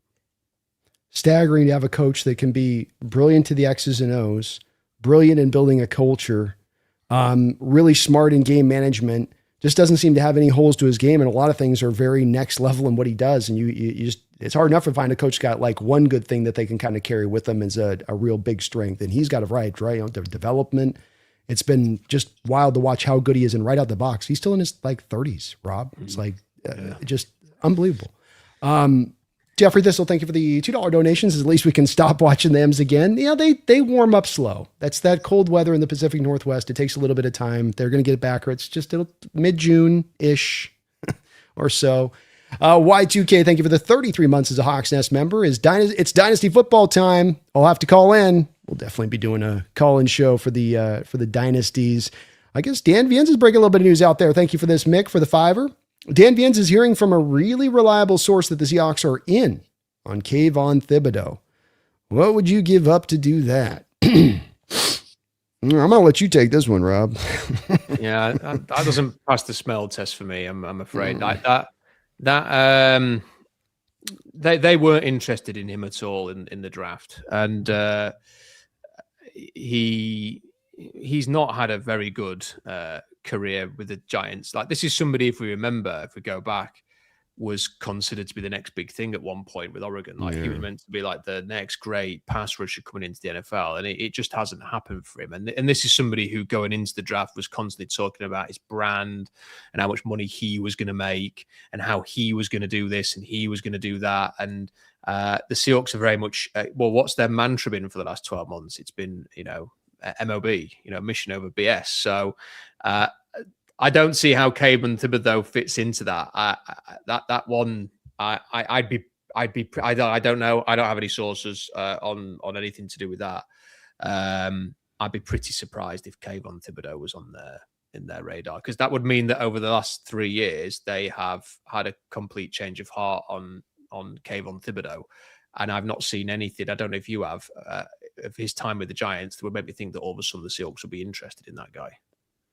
Part of what we do in the evaluation process, especially with guys like edge rushers, is we have to evaluate whether or not they can develop. And a lot of that is going to be, developing moves. And you've got to have the love of the sport to be able to do that, because it takes a lot of work. BT Jordan cuts, I'm sure you've seen on Twitter out there, working with those guys, going through the small step work, hand work, elbow work here, tight in there. with Thibodeaux, you said the very things we wondered about when he came out. My brand, my legacy, bop. And you say in the moment, I say in the moment, this is a warning bell as to the fact he's not going to have that fire to develop his game. So I ask to you on an answer. The question is, have you seen any of that development go further in any? I know you haven't necessarily deep dived the tape on Thibodeaux, but you've seen enough of a little bit of tape here and there with Giants. You've seen him play us, I think, a couple times. Have you seen any of that come along from his Oregon days? Well, I was watching a Giants game, and at one point I sort of saw him run across the screen, and I was like, oh yeah, I forgot he was there. And that was, and it wasn't that he made a play, it was just that his jersey sort of flashed on the screen and I should see his name on the back of it. Like they took a pass rusher last year in the top 5. It's canary in the coal mine right there. Yes. That's a canary in the coal mine, Rob. They got Burns and then they take Carter last year, who, they've been trying to, it sounds like they've been trying to trade him for about 2 years. Cause it was before the trade deadline. It was, well, Kavon Thibodeaux might be available. And then recently before the free agency, like he's available and they're still not, and now the draft's coming around. And again, one of the reporters, I can't remember who it was this week, was saying that Thibodeaux might get moved. I think it was Rappaport was talking about it. So, hey, it's like if they were giving him away, like if you could get him for the 6th rounder that you've got, then well, fine. Yeah, that's it. You ain't getting, but you ain't getting day 2. Get out of here with your day. You just touched on it. This is the Giants out there, just like, no, smell the scent. It's going to taste good. You're going to want some of this. Here, no, come on, no, because they want it before the draft, right? They don't want it. They know after the draft, you ain't getting squat. If the depression already now, then it's like you might as well just cut him. I think he carries a decent base because he's a 1st round top 10 pick too. So it's like you're not even getting him for like pennies on the dollar here on the cap situation. Let's have a look. I've got it up here. So he would cost you, his base salary is $14.75 million. Like, I'll go get Clowney for $5 million and get better play for a guy that fits this defense perfectly as an archetype. Like, I don't have to give draft capital for it.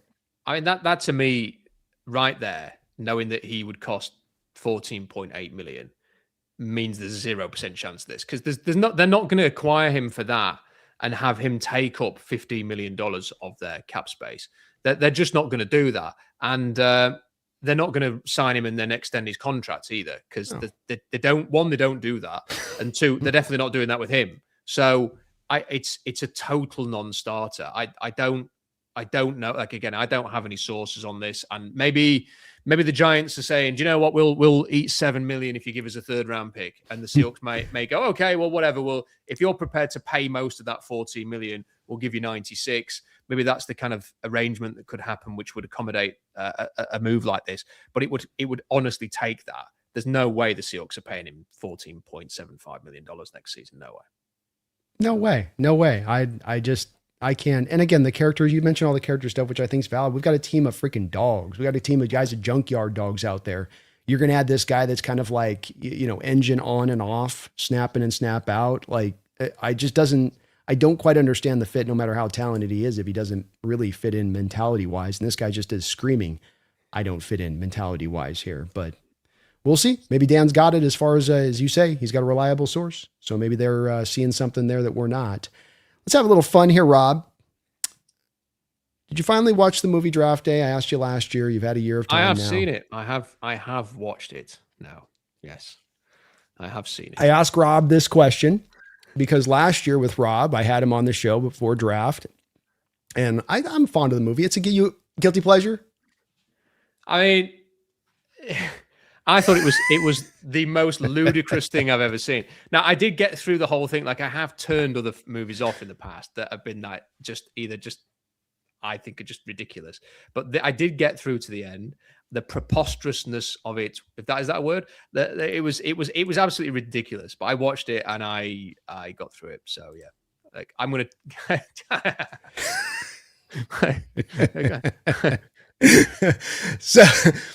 So with draft, I hit Rob up last year and I said, Rob, you're going to be my Kevin Costner today, man. All right. I'll be the Whitney Houston. You'll be my Kevin Costner. No, I was kidding. I said, you're going to be here in draft day. He hadn't seen the movie last year. But I said, we have all these picks, Rob. Last year we had a gazillion picks, like 7 in the first 90. I said, here's your post-it note. Anybody's watched the movie, Costner gets a post-it note. He writes it before he goes into the day and does all of his wild trade back and forth stuff.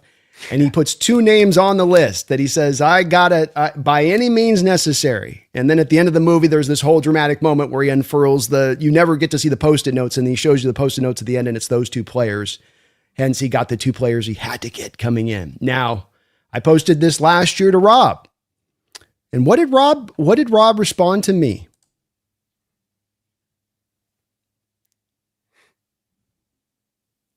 Very quiet. Oh, is it quiet? Is it not playing? Oh my God, I messed it up. Sorry, hold on. Wait a second, Rob. We're going to do this a different way. I want you to see this because I want to give Rob credit on this one, because we so very often on this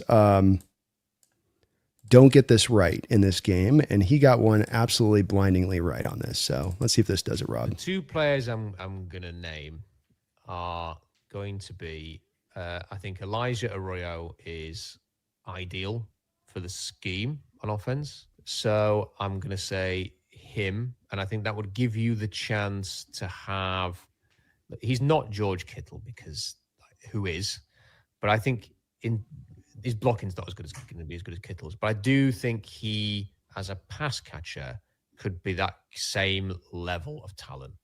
So I think for the way that this offense runs, I am going to say Arroyo, and I am going to say, I'm just going to go and say, get me Chase Lunt. Bad, Rob. Not too bad, man. Yeah. You did pretty good there. So last year I said, here's 2 notes, and he gave me literally the guy they took in the 2nd round. You're going to need to sell me a little bit more on Arroyo going forward here in a second, but let's not bury the lead. Yeah. Mr. Psychic. I loved Arroyo, and I think when I was on with Bump and Stacey this week, they were saying like, who are the players who, in year 2 could make a big jump, and I said Riley Mills and Elijah Arroyo. I think it was frustrating for Arroyo that he never quite was 100% healthy, and I think they were quite optimistic that he would have an immediate impact, and he didn't, and then AJ Barner kind of just took over, and I think it made it quite hard. And then obviously Arroyo got injured. I genuinely think Arroyo is so unbelievably talented. And when they took him actually last year, I think John Schneider said he was one of their best 15 or 20 players in the draft, like in their board, that they said he was one of their best players. And that's how I saw it. I genuinely thought he was good. And I think Chase Lunt would have, who they picked there, I even though they didn't pick him, I think the thought process was right. They did take some, they took Bryce Campbell later on, who was physical and explosive and had a great zone blocking grade, and so did Chase Lunt. So I think there's a chance. We haven't really talked about this, Brandon, but there is a chance that they're going to take an offensive lineman quite early in this class. Mm-hmm. It's something that I've talked a lot on the blog about, the running backs and the pass rushers and the quarterbacks, and every sort of 5th, 6th day, I'll come back and go, well, let's not count out the offensive lineman. Here's a few words on offensive lineman. When we finish this stream, I'm probably going to go and write something about offensive lineman again today, because I do think it is a bit of a wild card option for them, either at 32 or at 64, because Anthony Bradford's on the last year of his deal. They are a trenches-based team. John Schneider I had a look, his first 2 picks, if you look at every draft that he's done in Seattle and take the first 2 picks in every draft, it's 32 players in total. 19 of those players have been an offensive or a defensive lineman. So the chances are that one of these 2 picks is going to be a lineman of some kind. Now, it might be a pass rusher. It might be Kaden McDonald. It might be an offensive lineman. And there are offensive linemen in this class who are explosive, who have got some athleticism to them, and have got good zone blocking grades. So I will not be surprised if they take another guard and everyone goes crazy, because they take back-to-back guards in the first round, and they decide that the way they're going to fix this running game maybe is to be even better up front. And look, if they can nail that pick, you might be looking at a top 5 offensive line in the NFL over the next 5 years, and I'm down for a bit of that. I think you make a great case for it. And I'm one that's in complete agreement with it. And I've been pounding the tables for years with this because I don't think there's been ever a team in my lifetime that's looked back and said, you know what, we put too much draft capital in our offensive linemen, too much there. Nobody. But a lot of teams have said we haven't put enough. A lot of teams said, well, we kind of short sold that offensive line. And so you also spoke earlier in this episode about what could have the greatest impact. We're talking about running backs and taking, especially in that 32, and bringing in a guy that can be an upgrade over Bradford, maybe even immediately. It's nice, likely like the bars. I know Bradford gets beaten around. I'm not one of those like, he's horrible, but it's mixed bag. Maybe you get a little bit more consistency there, and it brings up everything with it a level in addition to that, on top of giving you a future for the approach. I know Dunker is the guy you've been talked about. I like him a lot too. I really feel like what separates him, would love to hear if you've seen this as well. Rutledge is fine too. I got no problem with Rutledge. What I like about Dunker is that he's one of those rare tackles that I can kind of feel like I can identify that has the knee bend and the playing with leverage, to where when I think about kicking him into guard or center, I have so much more faith in his ability to do that, because the tape does speak to his ability to do that versus some of those tackles that can play a little bit high and they're leaning on their long arm length out there to keep guys at bay. He feels like a guy that really, with force, and they don't throw the ball a lot out there. Let's face it, it's very run heavy, but it's zone heavy. But I found that to be the case with him. Did you as well? Yeah, I think the thing about Jennings Dunker is you know what you're going to get from him. And there are some moments on tape. And actually, when I really studied the Senior Bowl, you see this as well, where he is jolted backwards. And I actually thought on his Senior Bowl reps that he had in scrimmage and on the 1v1s, he actually did better at tackle than guard, which surprised me because I've always kind of thought he'd be great at guard and a decent tackle. And actually, I don't know if that's the case. Part of me wonders if he might be better at tackle, actually. But I don't think he's got the sort of the strongest back. I don't think he can sort of just arc his back. That Quinn Miners was the master at this, sort of like plant the legs, base, back, hold, lock out. I don't think he's a lockout guy. I think he needs to be the aggressor. I think he needs to get into people. I think that's when he plays his best football, when he's playing it on the front foot. But that's how this system, this is what the zone, outside zone scheme is about. It's about getting downfield. I know there are people who've sort of worked within this system who do want you to be they want you wanted to throw the first punch, if that makes sense, that you want to get into the defensive lineman and attack them and play on the front foot rather than sitting back and trying to catch, which is always dangerous whether you're playing gap or zone. So I think he is a very interesting player. I think there's a combination of things that the Seahawks will look for. Definitely looking back at last year and how they looked at Zabel and Cabell-Dew, I think in particular, I think this is interesting. It's obviously zone blocking success is a key factor because they're drafting for that specific scheme. But explosive traits have typically been very important to them. And then I think if you can throw in agility to it as well, then there is something to be said for that. And, here are the players who are highly explosive at their weight with good zone blocking grades. There's a very small list. Emmanuel Pregnon, Jennings Dunker, Caden Proctor, Spencer Fano, Kalen Rutledge, Blake Miller. Now, I think Miller, Proctor, and Fano are going to be long gone by the time the Seahawks are on the clock. But Pregnon, Dunker, and Rutledge possibly will be there. And Dunker's case might be there in round 2. So, and Rutledge, I still think, and I think this is a bit of a bollocks kind of projection that people are saying that Rutledge is going to go round 1. I'd be a little bit surprised if that. I'd probably be a little bit more than a little bit surprised actually if he goes in round 1. I think he's firmly in that 50 to 75 range, which I think is probably where Dunker's going to be as well. Pregnon's the one that I'm sort of semi-interested in because I do think his tape is very good. He is one of the most explosive athletes to come into the NFL in a generation. The last 10 or 15 years, there's not many players like him in terms of the explosive testing. And the only kind of thing I have a slight concern with him is whether he's got the personality for this team. Like it's not a bad guy. He's not, certainly not. But they're all kind of quirky, aren't they, on Seattle's O-line, and tough and aggressive. And I just happen to think that maybe Dunker and Rutledge are more suited to the style of this offensive line as it's been built than maybe Pregnon personality-wise. But I think he could be a very interesting player for them as well. Maybe fair to say with Pregnon that he might be actually better suited to left guard than right guard, though. Yeah, I mean, look, he played left guard. He had one game at right guard last season for Minnesota. He had a season at right guard for Western Michigan. So he has played right guard. You know, it's not like you're asking him to do something he's never done before. I've not sat down and studied the Western Michigan tape for how he played at right guard. I don't have.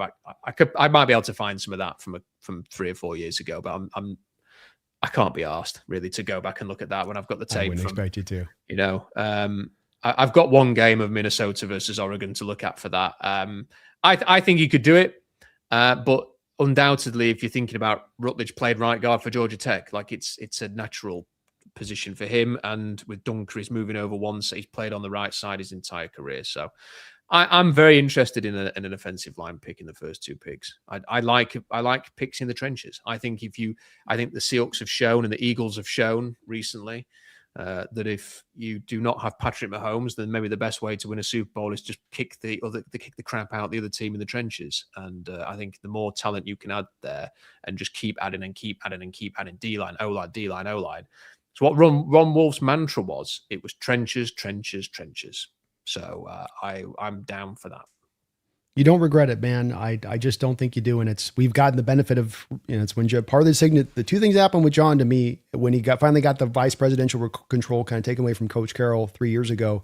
The changing out of that need-based approach where you're grabbing guys like McCollier, you mentioned, what was he, the 14th defensive end taken in that first round? There's no way you qualitatively can tell me that was your highest valued guy on the board at that point. That was you reaching for need of a position. And you could see a lot of those picks at that time. So they angled off in that direction.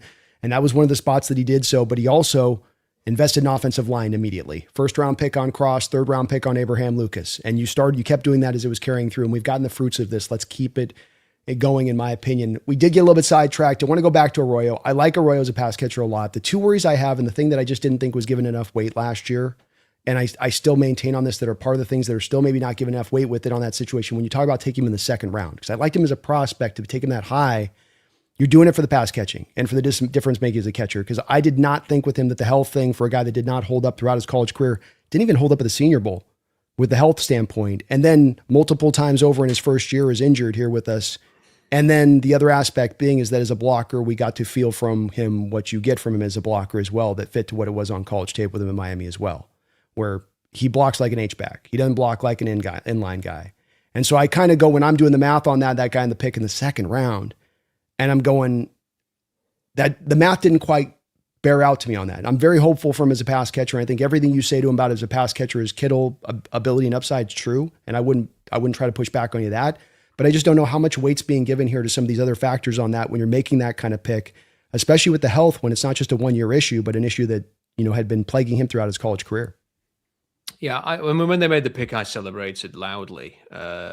That's how much I liked it. And for me, when you're talking about your 2nd pick in round 2, your 3rd pick in the draft, if you have Arroyo as one of the 15 best players in the draft, which I think that's what he said. It was either top 15 or top 20 that he said. You're in the neighborhood. You're thinking, yeah. You're remembering it right. Yeah. If you're in that kind of a range, and you maybe have a slight downgrade in the grade because of an injury issue, I think it gets to there and you're taking a shot. And I'm glad that they did.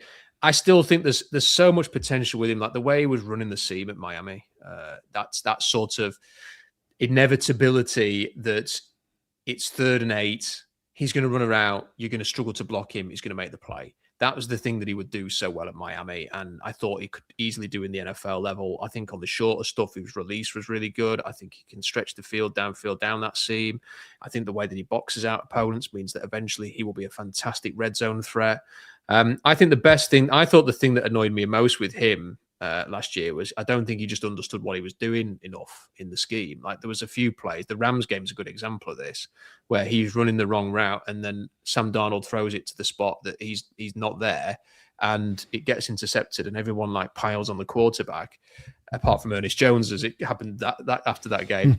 And I'm sat there thinking that's Elijah Arroyo's fault. And I hope that he's, one, healthy, and two, is preparing for a summer of wherever you are, Sam Darnold, I am going to be as well. Let's get these things down. So, because if you can get him on the field as a receiving threat on top of what AJ Barner provides in this particular scheme, it's a scary thought. It's what the NFL's chasing right now too, right, Rob? Like, you can see the NFL's seeing this position of specifically kind of that H-back hybrid, can play some X receiver on the outside guy. They had him do it it was awesome. The one day he did it in Houston, they had him run an in-breaking route, and then he got the damn thing fumbled as soon as he made the catch. It's like they had him at the X. They had him out as outside receiver. That was awesome. You know, to see them actually using him in that way, not just saying that they were going to maybe try to use him that way. So hopefully he can really take off this next year. But with your psychic hat put on, okay, you know, the old Johnny Carsonic hat you put on, you got the little car. We're back in draft day, Kavon Staton. And you got to give me two guys by any means necessary that you got to come out of this draft. Like I said to you last year, you don't have to go late on this. You don't have to be realistic on this. You can be Kevin. Kevin wasn't realistic. He went for 2 top 10 guys on that, man. He went 2 top 10 picks, but give me 2 guys that you have on this one that maybe you can identify that you just got that soft spot, but man, if I could just come out of this draft with these guys. Before I answer it, I actually watched The Bodyguard and The Plane. I'd never seen it. Like, I'd only ever seen a clip from The Bodyguard, and it's not bad. The options on The Plane were not very good, and I thought, I'm just going to watch The Bodyguard, and it was. It's not bad. It's very 90s, isn't it? Everything about it is very 90s, which I don't mind as a child of the 80s. That it was right up my street in that regard. I kind of made me nostalgic for how things used to be. So do you want me to? Are you wanting me to pick the players that I want, or are you wanting me to pick the players that I think the Seahawks will want? I think of more of just like you. I want you.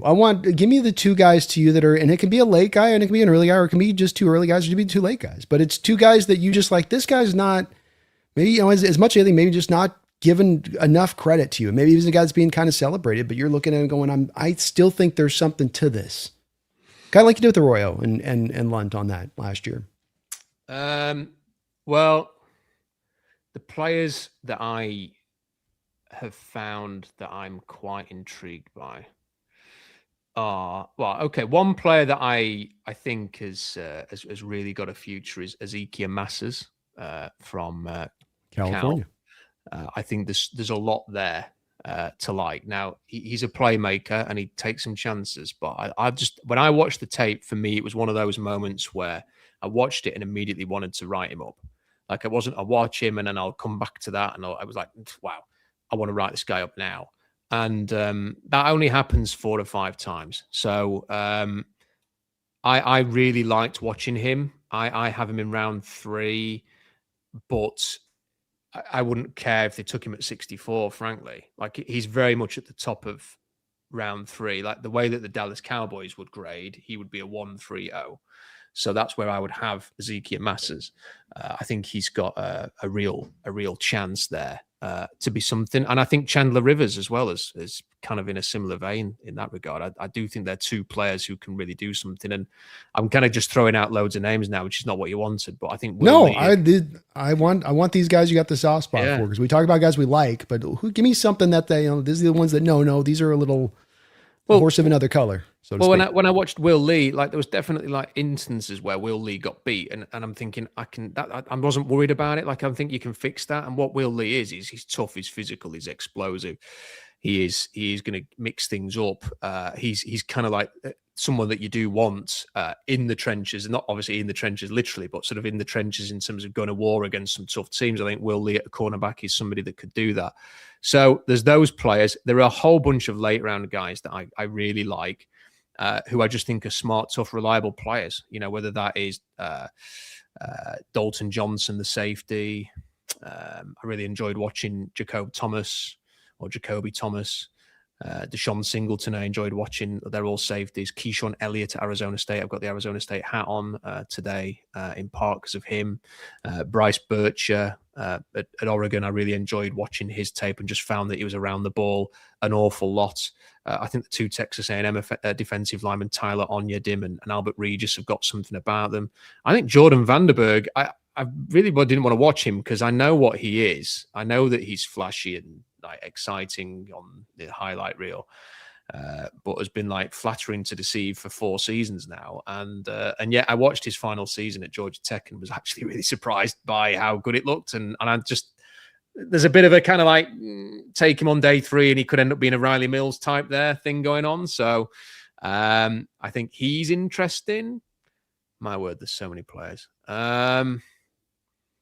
And I want to give you like I think early for me, the players that I perhaps would be most excited about would be, I think Caleb Banks is a fantastic talent. I don't think the Seahawks are going to take him. And I think the injury and the inconsistencies are there. But I think Caleb Banks is a tremendous player. There's Chris Jones in that body, dude. I don't know if it's going to be realized, but it's in there. There is a player of special quality in Caleb Banks. And you know what? People bring him up all the time on the blog. They always go, what about Caleb Banks? Why they should just take Caleb Banks, take a chance on Caleb Banks. And I kind of push back and go, they ain't going to do it because the foot and the stuff and all of that. And then I just watch the tape and I just think there's just people don't do what he does at his size. Like the guy ran. Imagine if you ran without a broken foot at the combine. What would you have run? Rob, you're on it with this. I literally, so I had Daniel, I was at the Senior Bowl and I caught Daniel Jeremiah in the airport on the way. We on the same flight heading back. And I'm like, I can talk about any player and we start BSing. And I've been watching Caleb Banks through the week because obviously you saw in the Senior Bowl reps, like, yeah, someone's like, holy crap. Like, look what you just did on that rep. And I go to him and I'm like, man, because and then Daniel had been talking about Caleb Banks in the game, and literally as he was talking about him in the Senior Bowl, Caleb flashes in the game too and does a thing in the moment where he's like, "Yep, see, that's what you see there when it does turn on with it." And I'm like, "All right, so is it that much?" And he's like, "You just don't know what you're getting. You just don't know." And he really intimated about all the things you'd know about him already, with just what we'd confirm on, just that you don't know if the engine's going to turn up hot, and you don't know about that level of fire. It's like the Thibodeaux factor we talked about a bit. Are you going to get that guy that really loves ball and is really all about it and is going to give you everything he's got, or are you going to give a guy that's going to come in and punch in every day? Do you know what? It's hard though, because I'm going to give him as my answer for like the early, just because the thing about him is I don't think it's an effort thing. I think it's a conditioning thing, because on tape you would watch him and he's like hair on fire for a couple of reps and then maybe burst into this ridiculous, like Jalen Carter-esque move to get into the backfield. And you think, wow. And then on the next snap, he looks like, like an overweight 45-year-old guy who's trying to chase after the bus and missed it. And is like hunched over, like gasping for air. Get him an oxygen mask quick. Like he's Deion Walker last year. Yeah, and he looks knackered, and I don't think that's effort. I think that's just he either needs to have his reps managed amazingly well, or he's not fit enough, healthy enough. He needs to get on a treadmill or do some laps before every practice just to get into condition. Because, and this was the thing at the Senior Bowl as well, you could see it there. Like he would have some dominant reps, and then he just looked knackered on the next 1v1 or the next scrimmage rep. And people, what I didn't like about that was people were like, I thought with Lee Hunter, I don't know what you thought of him. I thought Lee Hunter was very hit and miss at the Senior Bowl, and everyone was raving about him and saying he was going to be a first-round pick. I'm looking at him and thinking, oh, Bo Stevens had his lunch money on that 1v rep to end the day one day, and there was another rep where he ended up on the floor, and I'm thinking he looks like an orange standing on 2 matchsticks because of the way his build is. Like I don't see what people are seeing with Lee Hunter here, but it was like positive because he had a couple of good reps. And with Caleb Banks, who had many more good reps, but also had some bad ones, and everyone was only focusing on the bad reps. And I didn't understand that. And then the other thing about Caleb Banks is, this is why I don't think it's an effort problem.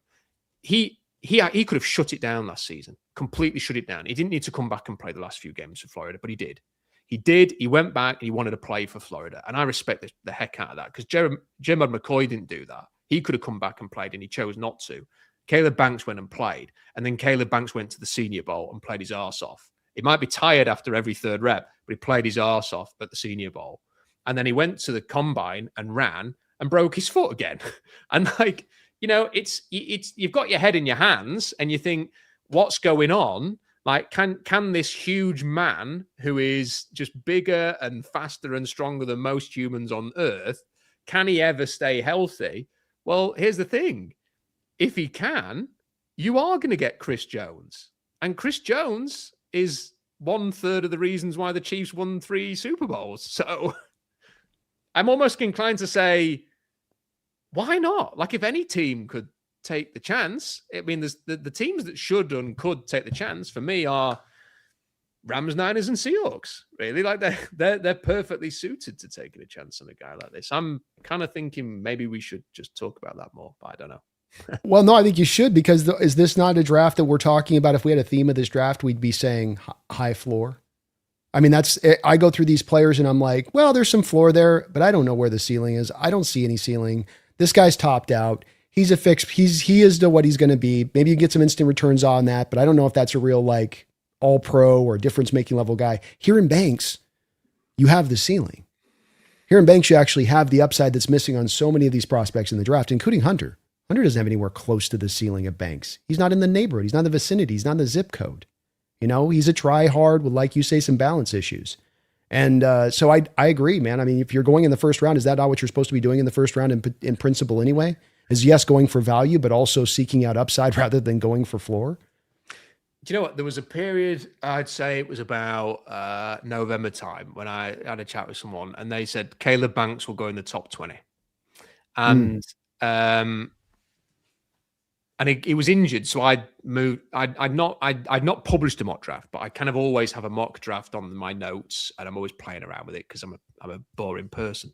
And then I'd kind of had Banks out of the first because he wasn't playing and stuff like that. And then I heard that, and I thought, I'm going to remember that, and then I played around with it, and then I saw him come back, and I thought, okay. And then you go and watch the positive pass rush reps, and you think, wow, like you're wowed by what this guy can do. And then you watch him at the Senior Bowl. And the thing is he was jawing like crazy. And I like that. You know, I do like that kind of stuff. Like he was beating people and letting them hear about it afterwards and getting into it. And I just thought this is a fit. And look, there is going to be, I think when you're talking about somebody who is mainly a run defender, a defensive tackle, I think there's always players like that. Like, for example, if you were going to draft like Kaden, McDonald, but you thought, I need a run defender in this draft, you could easily wait until day 3, and you've got Albert Regis, who I mentioned, you've got Brandon Cleveland, you've got Nick Barrett, you've got Chris McClellan, Tim Keenan. You know, you've got a whole. You could take a chance on Dante Corleone later on if you wanted to. You've got a whole bunch of players there who could be a run defender for you and probably do a reasonable job on first and second down. You don't have many 6'6", 310 pound, 35-inch arm, 11-inch hand, 5'00", 40 with a broken foot players. And if you're looking for somebody who, do you know what? We might only have Leonard Williams for a year or two. We want somebody who can be the next big interior pass rushing dynamo. Look, sometimes these players, Chris Jones fell because of effort concerns and attitude concerns. Jeffrey Simmons fell because of a pretty ugly looking legal issue that was in his background. Players typically, ACL. And an ACL. Yeah, the double whammy there. Typically, players don't last to your range where you're picking unless they have some kind of an issue. And Caleb Banks has got persistent foot injuries. For a big man, that's troubling. But I don't know, man. Like, if they took Caleb Banks at 32, I'd be freaking excited. I'd probably be up off the couch again, like celebrating. It would be an exciting pick. I would too, because I think there are a lot of these picks that we've looked at in recent weeks you've seen mocked to Seattle that feel a little bit more floory. I think Jadarian Price feels more floory as a pick. We need to get a back filled in there this feels like I'm going for some upside. And I wonder a little bit about that nose tackle, the 3-tech thing, that's how the approach has been in years past. Kind of wondering if in McDonald and his adjustment in this defense, if it's becoming more ubiquitous between the 3-tech and the 1-tech, because they had Riley Mills out there at the 1-tech at times last year. And that guy's a defensive end converted out of Notre Dame to a 3-tech. His tape did not scream, go line me up between the guard and the center, and I'm going to hold out at double teams. And so there seems to be something with him. We've seen Byron Murphy as well. I mean, I know Byron did some 1-tech stuff, but you really thought with Byron coming out, well, get him at 3-tech and he's just going to eat all day. I didn't know he'd be living in nose tackle 24/7. And so I wonder about this. I don't know this. This is one of those more like the edge thing. It's the thing I'm more curious about, Rob, than I know about. But to your point, he would fit in that level like Leonard does. Leonard can eat some nose tackle snaps at his size and his length. This guy could probably do so occasionally, especially his passing downs, and you're running some games up front with some of the stack boxes, simulated pressures. I love it as a pick, man. I do. Yeah, I think it'd be an exciting prospect for the Seahawks. And I'm just sort of looking through my notes here, and the first thing I wrote down was has the physical potential to be special. And when you and there's a lot more notes than that, but I think that's quite an interesting first thing to write about a player. That's your first impression, is that he could be special. And then you're looking at someone like, this is no offense to Chris Johnson, the cornerback, who I think if you probably read 10 mock drafts, maybe most of them would have Chris Johnson with the Seahawks right now. And that to me just feels like a Paul Richardson style pick. It's understandable. It's not no one's going to complain about it. But he's a player who everyone was really surprised ran a 4.40. Everyone was kind of expecting a 4.55. And that's because he plays like he's not fast. And he plays way off, and we're still getting beat sometimes. You definitely diagnose his zone very well, but his main sort of key characteristic seems to be that he's really smart and he's a cool guy and he's really committed to his craft. And I'm thinking that's all brilliant. I want all of that in every player. But we're talking about first round pick here. Like, yeah. Is he gonna get me? He's gonna make some plays. Is he gonna like change the like? If you had to, I can't remember his second name. I can't pronounce his second name. Noah I've been calling him. Igbinosun. Yeah. So if he like is he that much better than he's gonna be? Like, because he's another late first round pick who people kind of liked. Like, is he actually that much better than Noah that it's worth taking at 32? That's a question mark for me. Whereas if you take Caleb Banks and it doesn't work out, I don't think I'm going to criticize the Super Bowl champions for rolling that dice. No, not at all. And I think that your first impression, as we've learned in doing this, because you go back with guys 2 or 3 times around, you often find understand your first impression was the right one. So when you write that first thing down, that I'm seeing this difference making potential, you're probably right on it. And I think that's where you get lost in the evaluation. Well, character concerns, well, the foot thing, well, we're not doctors. We don't know. We'll let their medical staff. But as far as the evaluation goes and finding upside in a draft where that doesn't exist, I agree. Everything you just said about Chris Johnson and floor. I just keep going back to floor. Johnson's not going to fail as an NFL player, but is he going to highly succeed? Are some of these other picks that we're looking at or being bandied about going to highly succeed as a likelihood? It's maybe, maybe not. I know I'm not going to fail, but I don't know if I'm going to highly succeed. And this guy, I have some of those same questions, but his succeed is, and Jones wasn't a top 10 pick. That's the thing about that comp too, is that you mentioned, I think, characteristics with Chris Jones or whatever back in the day, but like, I think late second or something, or late first or early second, whatever it was. Right, but 38, something like that. 38. It's representative of the fact that these freak shows like this can sometimes fall in the draft, and then you can get them and then they can become that. And there's a baseline here we have as this type of player to find that type of success, which shouldn't make anybody flinch at the thought of taking him. And also, here's another thought to have here. Like, maybe this is quite an interesting way of looking at it. And maybe it's something that if you were running a draft room, you could probably pitch this one weekend before the draft. Who do the Rams and the Niners not want us to take? Like, who if you take is going to have the Rams and the Niners rolling their eyes? And I'm not being funny. Like, if it's Chris Johnson or Jadarian Price or one of these pass rushers, like if it was a Cassius Zion Young, I'm not sure that the Rams and the Niners are going to be going, oh my God, they've drafted him. Like, if you say we're drafting Caleb Banks, I reckon they may well go, well, we didn't trust the injuries and stuff. Let them take that chance, whatever. But there would be part of them thinking, if this works out, we're in trouble.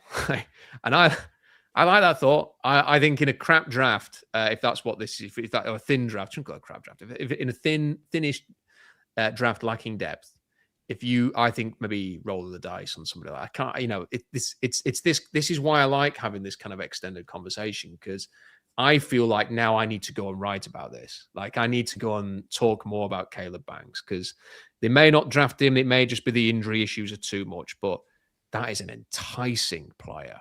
A really I think you could make an argument. Couldn't you top 7 as far as upside talent in the draft goes? Like not dictating of how close he is or isn't, but I mean, you got your Sunny Style freak shows and your Arvell Reese freak shows, and there are those guys, but this guy's, kind of up in that at least top 10-ish collection of them, isn't he? I would say you're looking at 10, 11.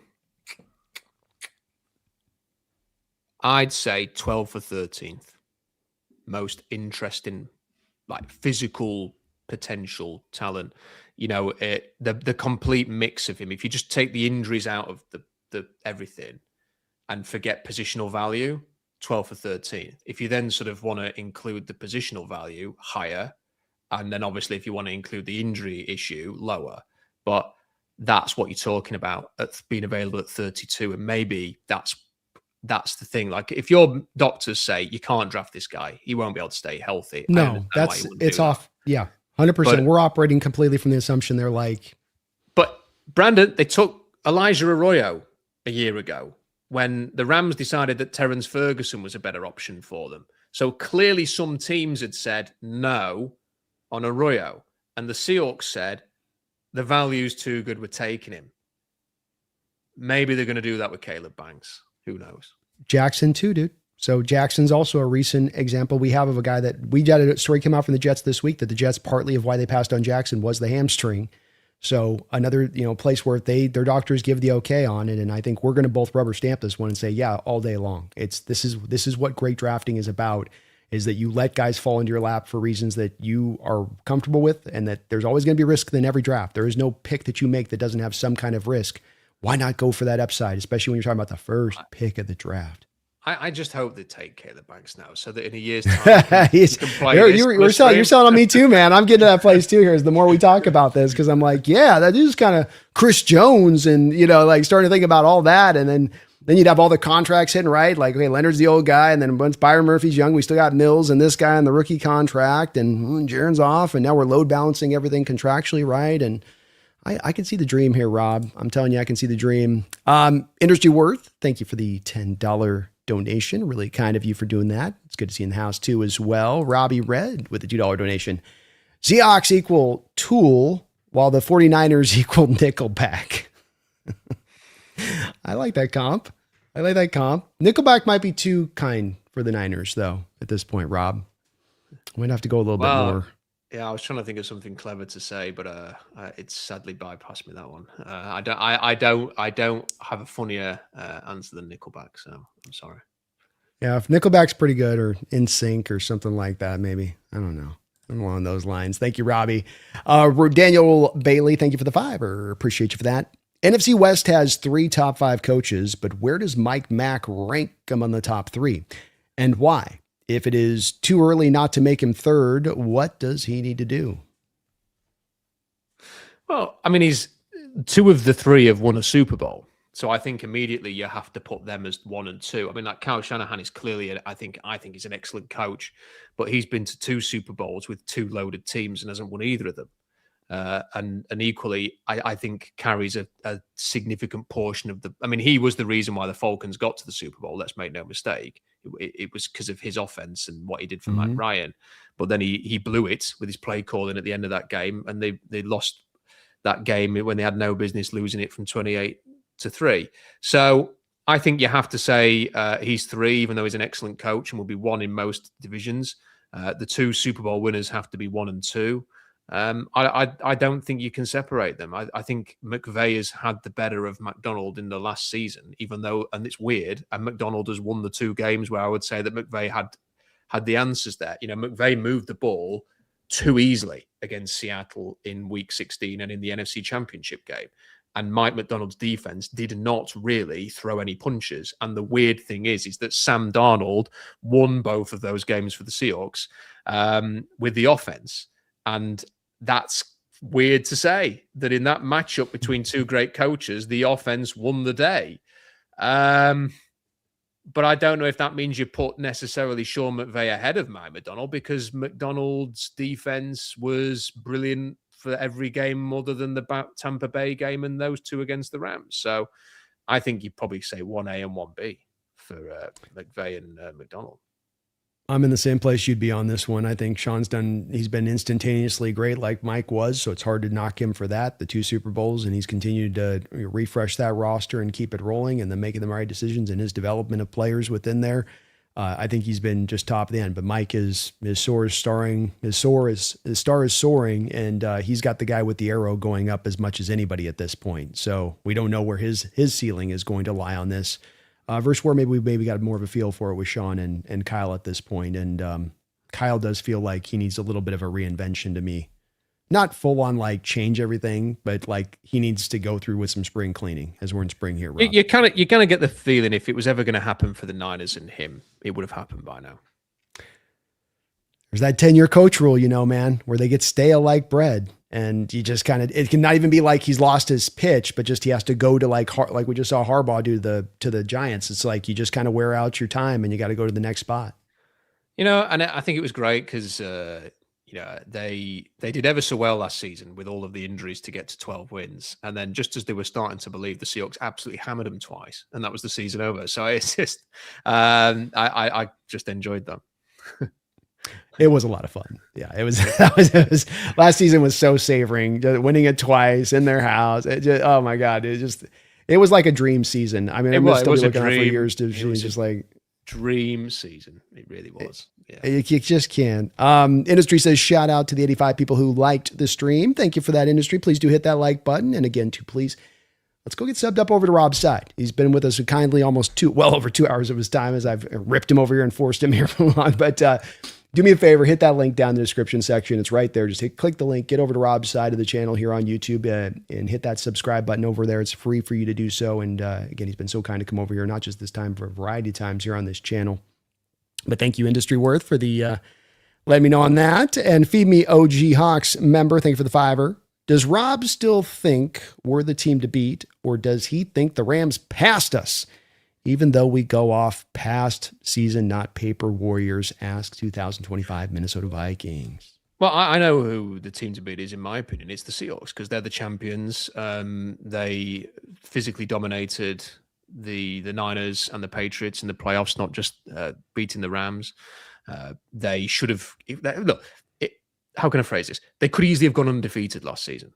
Like the loss against Tampa Bay was ridiculous, and even then they should have won the game late on. They should have won in week 1.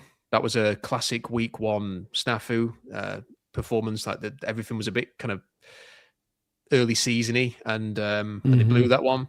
They could easily have beaten the Rams, but for the 4 turnovers, and obviously even then still had a chance to win. So they are the team to beat, in my opinion. I don't think the rest of the NFL world thinks that. I think the rest of the NFL world thinks the Rams are the team to beat. And I just have this feeling, Brandon, that the Rams gave everything for last season. Like there were sacrifices made. Sean McVay his wife was giving birth, and has probably not been a very attentive husband and father in the last few months, and probably felt like he sacrificed that to go all in on last season. And I wonder if mentally, now that he's got a small baby rather than a pregnant wife, whether he thinks he can make those same sacrifices. I think the way that he has been so hurt, obviously clearly distressed by the fact they didn't win it last season, hints at something more than just a mere disappointment of not winning a football game. I think he gave up a lot last year. And I don't know if he thinks he can do that again. Matthew Stafford is probably in the same boat. They may well have had some kind of like, let's go for this. We're all in 2025. That's our year. And maybe Matthew Stafford made a lot of sacrifices as well. I don't think there has to be a reason why his career was 20 touchdown season, 25 touchdown season, injured in 10 touchdown season, 40 touchdown season, and MVP out of nowhere. Like there has to be a reason why people have forgotten what the 3 or 4 years before were like for Matthew Stafford, because they just remember the here and the now. but he was on a level that he has not been at for a long time last season. And I wonder if he made sacrifices to get there. So can he do that again? Will he hurt his back again? Will he miss time next season? He's getting older. Will he just not be able to reach those levels once more? Who knows? Puka Nacua had a great season last year. Puka Nacua seems to be on an absolute tear at the moment to make as many negative headlines as he can. He's gone into rehab. There's a contract situation to be sorted with Puka Nacua. I have no idea how the Rams are going to resolve that, because right now you can't pay him. So are you going to go into the next season with that unresolved? Is that going to linger over everything? Is he going to be annoyed by that? I don't know. You've got Devontae Adams, who, by the way, we tried to trade you a few weeks ago. I actually wanted to get somebody else. The defense has acquired 2 cornerbacks that the Chiefs were not that arsed about keeping. And everyone thinks that that's problem solved for the Rams now. I'm not convinced by that. I thought their defense flattered to deceive at the end of last season. They could have easily lost to the Panthers in the playoffs. They could have easily have lost to the Bears. They did then lose to the Seahawks. So I don't think they're the team to beat at all. I think it's the defending Super Bowl champions.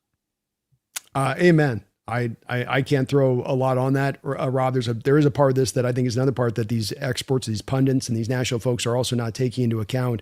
I think you hit the nail on the head. I will say, folks, you heard it here officially first. Rob is accusing Stafford of using HGH. I think you saw the subtle tones there and how he spoke about it. I'm just putting it out there right now.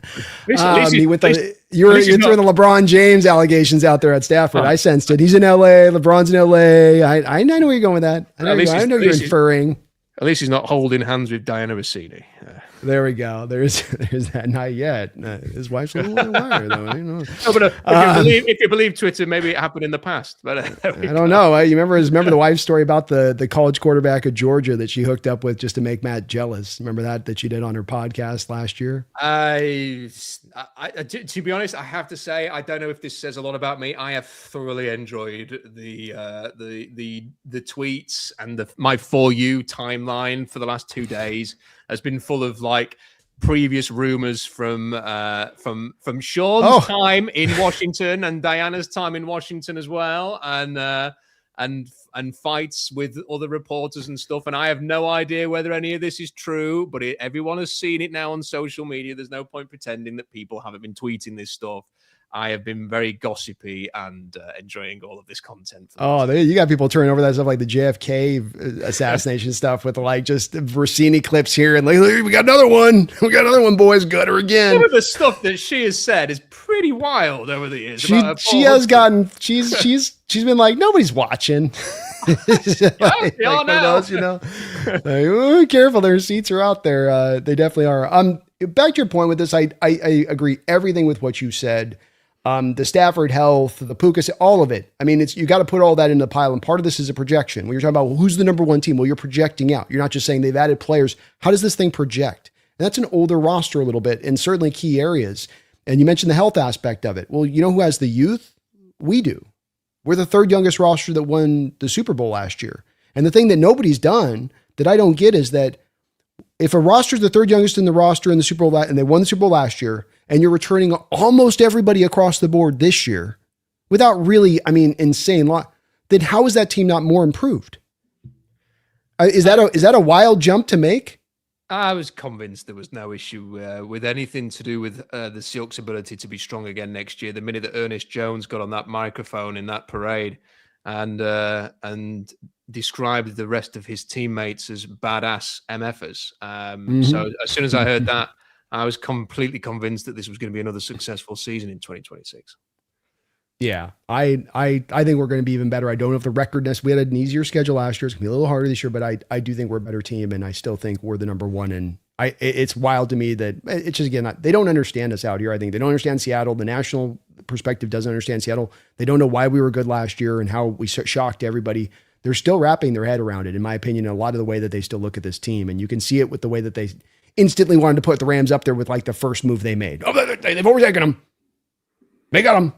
It's been ridiculous. Like some of this, the media, the media is full of cool kids themselves. Like there's like a very cliquey bunch of people who work for the various main corporations and online companies, and they all like the cool, trendy LA Rams, and I find it boring, frankly. Like, I just find it very silly. They're a good team, but they lost to the Seahawks twice at the end of last season, and they won the Super Bowl being more physical and better than everybody else. So I think, and also somebody's quite rightly said in the comments, people are reacting like the Seahawks have lost a lot. They lost a running back, the third cornerback, their situational pass rusher, and a safety who, was, when he was out last season, they coped quite well with Tyler Carter in that role. So might have outperformed him. I'm not saying I'm not saying I'm making the argument 100%, but you can make the argument. And they've got 3 draft picks here to replenish the stocks, and then who knows after? There's veteran options, and then they've got more draft picks than anybody other than the Eagles, who've got the same number for next season. Like, if they want to do deals in training camp or before the deadline, they'll be able to do that as well. And John Schneider's proven over the years with Leonard Williams, Ernest Jones, and now Rashid Shaheed that he's that when he does his best business the week of the deadline. And just last point on this, to your point, what you just said, you have still money to spend. None of us think that John's not going to spend that money, and you have $500,000 of dead money on the books, by far the least amount in the NFL by a country mile. So it's like you have flexibility and you have cap space. They're going to do more stuff. They're not done. Rolling through here so I don't keep you for 17 hours today, Rob. Feed Me, thank you for the $2 donation, says, you guys think the AFC will be better this year? That's a good question, though. I don't know, because I don't think we should assume it will be, because the Bills are going through a weird period. They've changed their head coach, but it's the same offensive coordinator. So we'll soon find out whether Sean McDermott was the issue there. I don't think the trade that they made with the Bears is the cure-all solution for them on offense. And I think their defense has a few more holes than it did in the past and has lost the person who was running the defense for a while. So I don't know if they're necessarily going to be better. The Chiefs, who knows when Mahomes is going to be back and how they're going to play. I thought the Chiefs, we need to remember here, the Chiefs had a bad season because they were crap last year, not because Mahomes got injured. They were crap and then Mahomes got injured.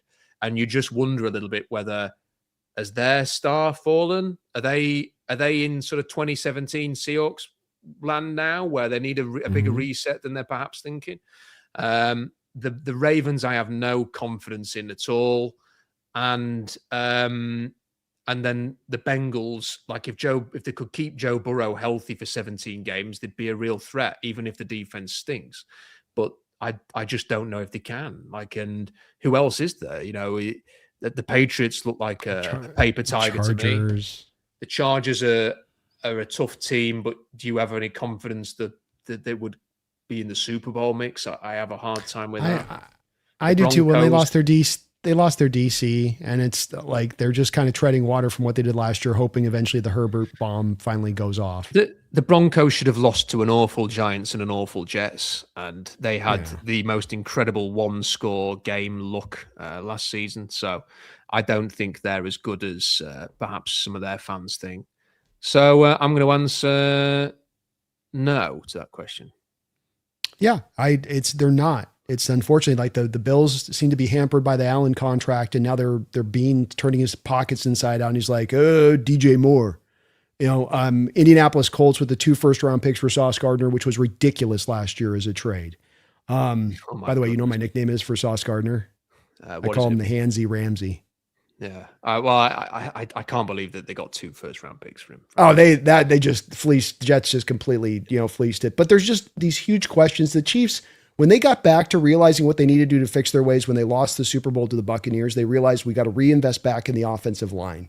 And they got Thuney in there, and you got Creed Humphrey in there, and you got your Orlando Brown in there at that point in trade. And then they seem to have completely forgotten this process now. I know they drafted the kid last year, but you haven't really replaced Thuney since he left. Creed's fine there, and Trey Smith is nice, but I think there's some questions with them at tackle. And when he does come back being Mahomes, that's still going to be kind of dicey as a group back there. Here's a question then. Are the best 2 teams in the AFC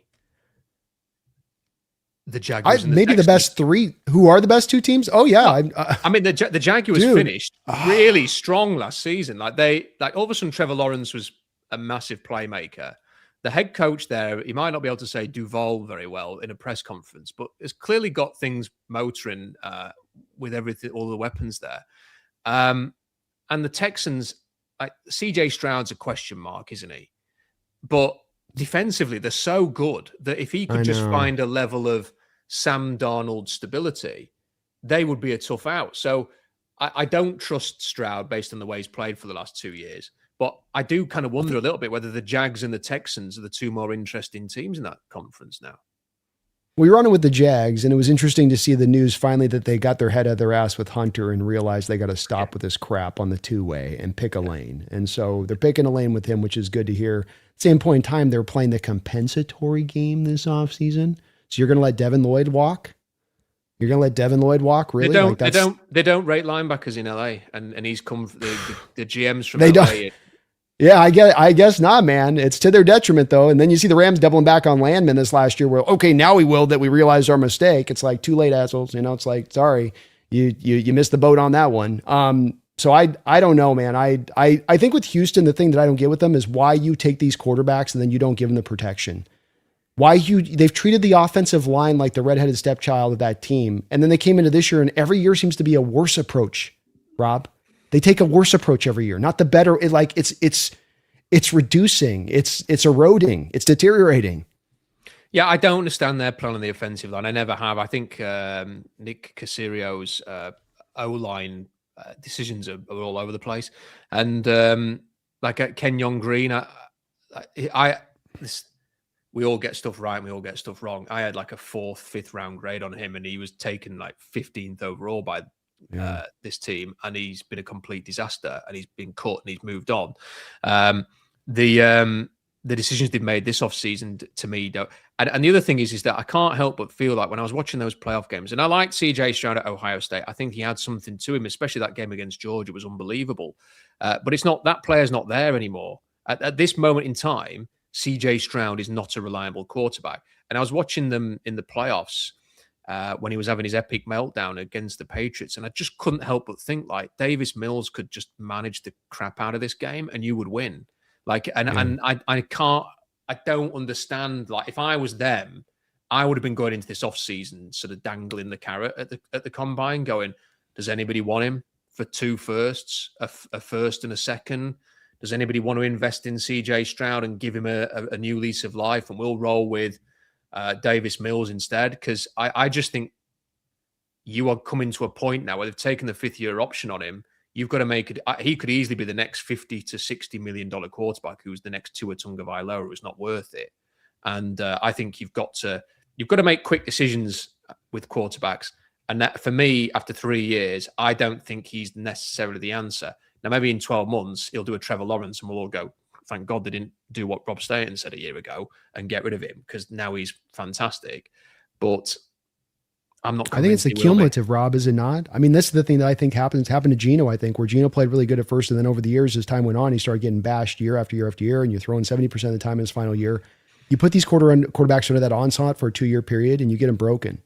And that's where their whole plan with CJ was just draft. This is what these dumb teams constantly do. And we see what the Raiders are going to do it. At least thank God they got Cousins in there, but they're going to get Mendoza out there by game 6. This is what these teams always do. He'll end up out there too early when you don't have the protection in front of him. So everybody just goes, take the quarterback, figure everything else out later, rather than let's put the foundation in front of him and then get the quarterback. So Stroud's there, just go get him. And then what's your plan for offensive line? We'll figure it out. We'll make it up as we go along. That's not a vision, you know? One of the things I've had the chance to do over the years is ask what I should be looking for with players. And because I don't know, I haven't got anywhere near all of the answers on these things. So I have to, when I do get a chance to speak to people, I will often tire them out with a question about what you should be looking for at certain positions. And at quarterback, somebody told me once, and this is a brilliant NFL evaluator, and he said 2 things. First of all, I watch every 3rd down throw that a quarterback throws before I decide whether I want to watch anything else. He says, I can decide how much I want a quarterback based on their poise, their decision-making, and their accuracy on 3rd down. And I will watch their 3rd down throws before opting whether or not I want this player to lead my football team. And he said, the other thing is I need a player who, when he walks into that huddle, whether you're on the road, whatever it is, the situation is stressful, there's something going on, you're in the heat of a game, every other person needs to look at that player and he needs to ooze, whether he says it or whether he just looks like he means it. I've got this. Let's get the play done. This is what we're doing. I've got this. Right, let's go. And I'm afraid to say with some quarterbacks, you only have to look at them to know that they can't do that they haven't got that ability in the huddle. And then when you watch them on third downs, you're thinking, oh my God, like they're awful. Like the big downs. And like with Stroud, whether he's got a crap O-line or not, like I'm thinking, I'm not sure that this guy is that kind of, don't worry, I've got this type.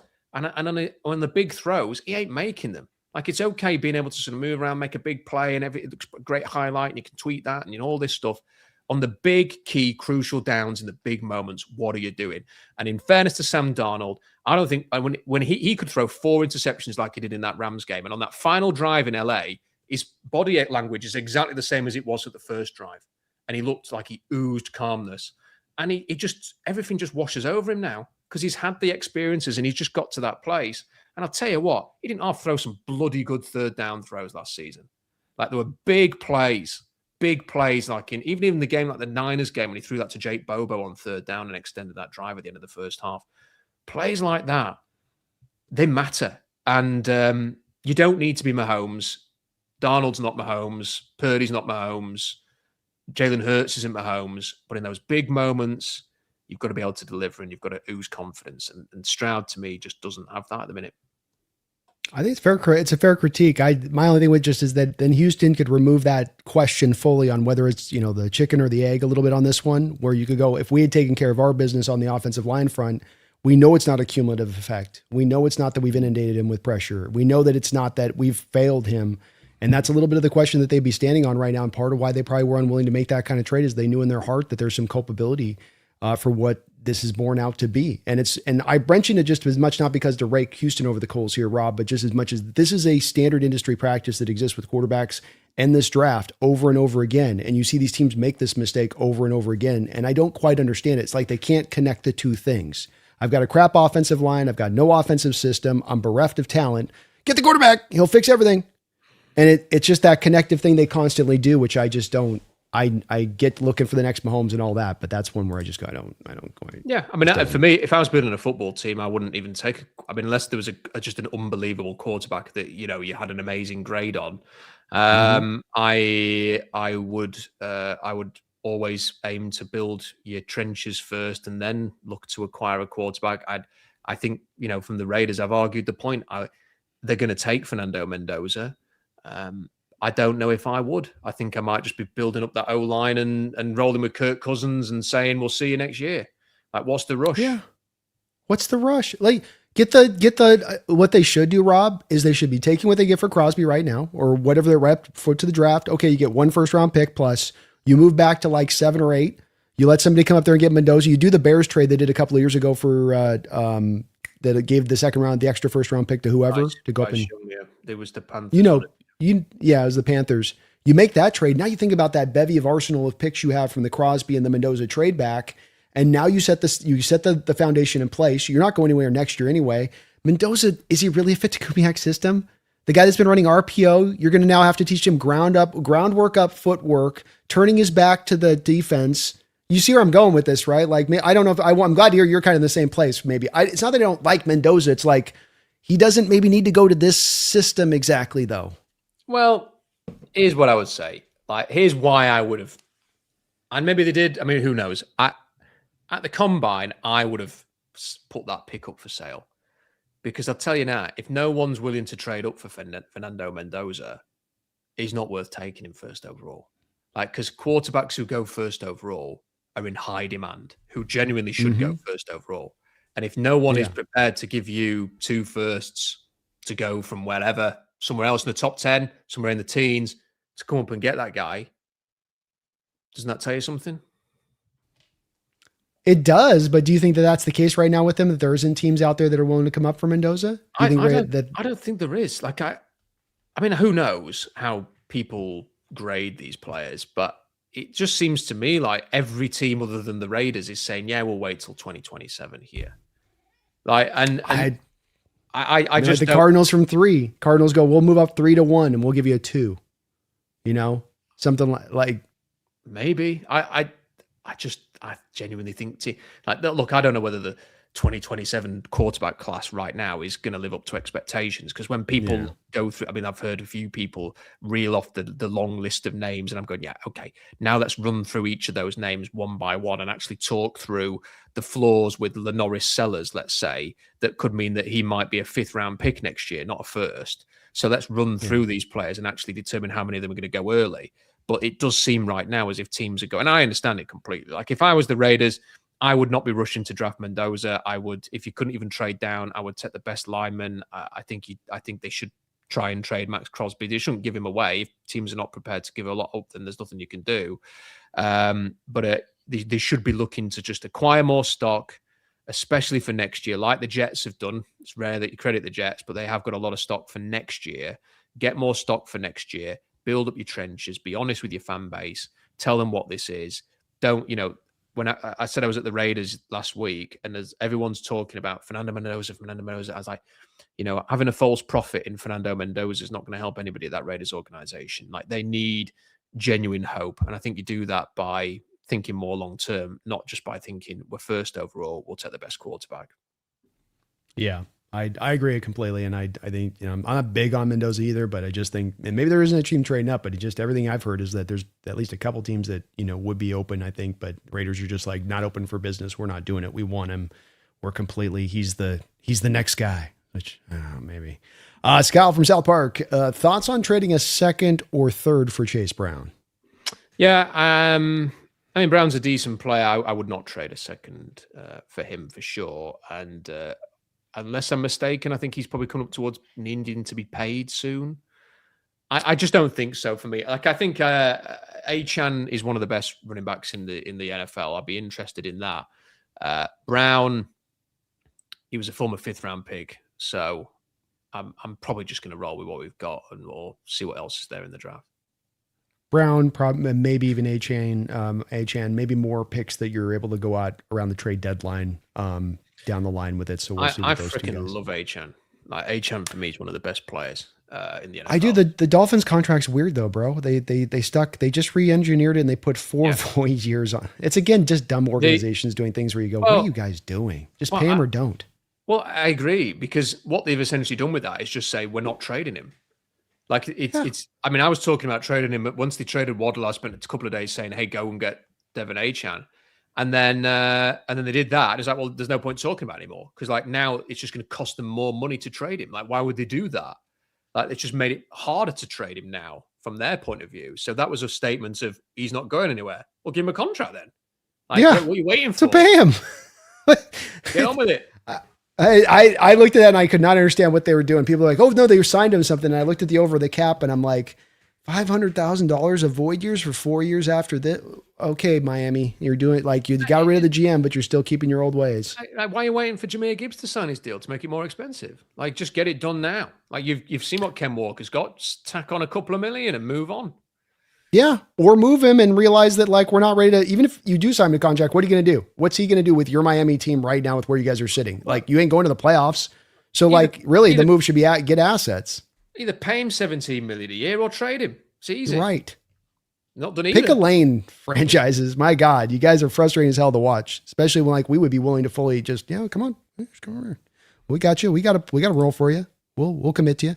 Thomas, thank you for the $5 donation. Anyone wants McDonald opinion of Woolen, they need to check out the behind the scenes of the NFC Championship game and his response, which of course is the official came over and said, Coach, I'm trying to get that number for you on the guy that had the taunting penalty. I know what number it is. It's 27. I know what number it is. 27.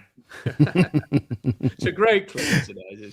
That was a great. You don't get to see Mike mad ever after players. He's very good about controlling that stuff. You don't see him red faced and just going crazy, but that was one where you could understand. I was right there along with him on that one. Like, really? Yeah. After all the taunting penalties this year, Woolen? You know what? I'm so relieved that didn't cost them the game, because we would have never forgotten that. If all-time moment, not just us nationally. You think the should have handed off moment never get, like you keep hearing that every time, should have handed off, should have handed off. That would have joined the ranks of the annuals of all time of moments of like, it just, gave up a Super Bowl for that because the Rams would have gotten out there and gotten an easy Super Bowl win against the Patriots. And we would have been like, one literally cost us a Super Bowl. Just think about that. It would have, you're actually absolutely right. They would have just hammered the Patriots as well. And it would have been unbearable. Yeah. Oh, I don't know if he would have been able to come back to Seattle ever again. Well, he wouldn't have been able to come back to Seattle. And I think this may have been one of the longest off seasons since the Super Bowl against the Patriots, because we would have just been reliving that moment in our heads. What would have happened if he'd just not done that? It's actually scary to think of, and I don't want to think about it anymore. It's traumatizing. I'm getting stressed out. I'm having a panic attack here thinking about it. So, yeah, that was scary. That was definitely freaky. And Woolen just so weird with that. It's like he had 3 tunnel penalties, I think, before that. Like one of these, like that's your first time and you're in the moment, but like you've had a couple months. Like, hey, you're kind of going off a little bit. It's like a new thing. You got to stop that. Okay. Hey, you're doing it again. Okay. Yeah. Hey. Okay. And then you got the 4th one. Okay. Martin Lawrence, the media is overhyping players we've lost. I say yes. Well, you're listening to me and Rob, and we're both in the same place on this. I think that the thing that you look at the positions you've lost too, it's devalued positions a little bit as far as you're not paying running back money, big money. You're not paying a middle of the road safety, big money. You're John learning his lessons a little bit on this, maybe perhaps of I'm going to put my money in the right places and behind the right positions, which are actually most valuable. Agreed. Yeah, completely agree with that. It's one of my reasons why, too, I don't think that it makes sense going forward to be spending big money on both safety positions at the same time, big money on both off-ball linebackers at the same time. You can pay one big money, and then you need to kind of find value to the other side on the other one that you're rolling. And then you can put the assets into other places that can have the bigger effect, in my opinion. You with that? Trenches all the way. Trenches all the way. I've absolutely no issue with paying Jackson Smith-Njigba because he's clearly an unbelievable player. So, yeah, I think they're doing it exactly how you said. And this is how we afford Dexter Lawrence, Rob. Jeffrey Thistle, thank you for the $5. I like the Giants to surprise some people this year. I was right about the Pats last year, not to brag.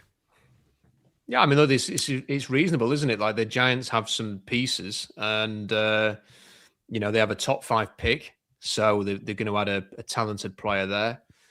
So yeah, and they've got an experienced head coach. You would expect that they're going to be better, and they weren't. They were in a lot of games last year. So I think the main question for me though is whether Jackson Dart can just be a bit smarter in terms of the hits he takes. Because if he keeps getting hammered the way that he is, he ain't going to finish any seasons, and he's going to be either seriously injured or he's just going to be missing time, and they ain't going to be able to handle that.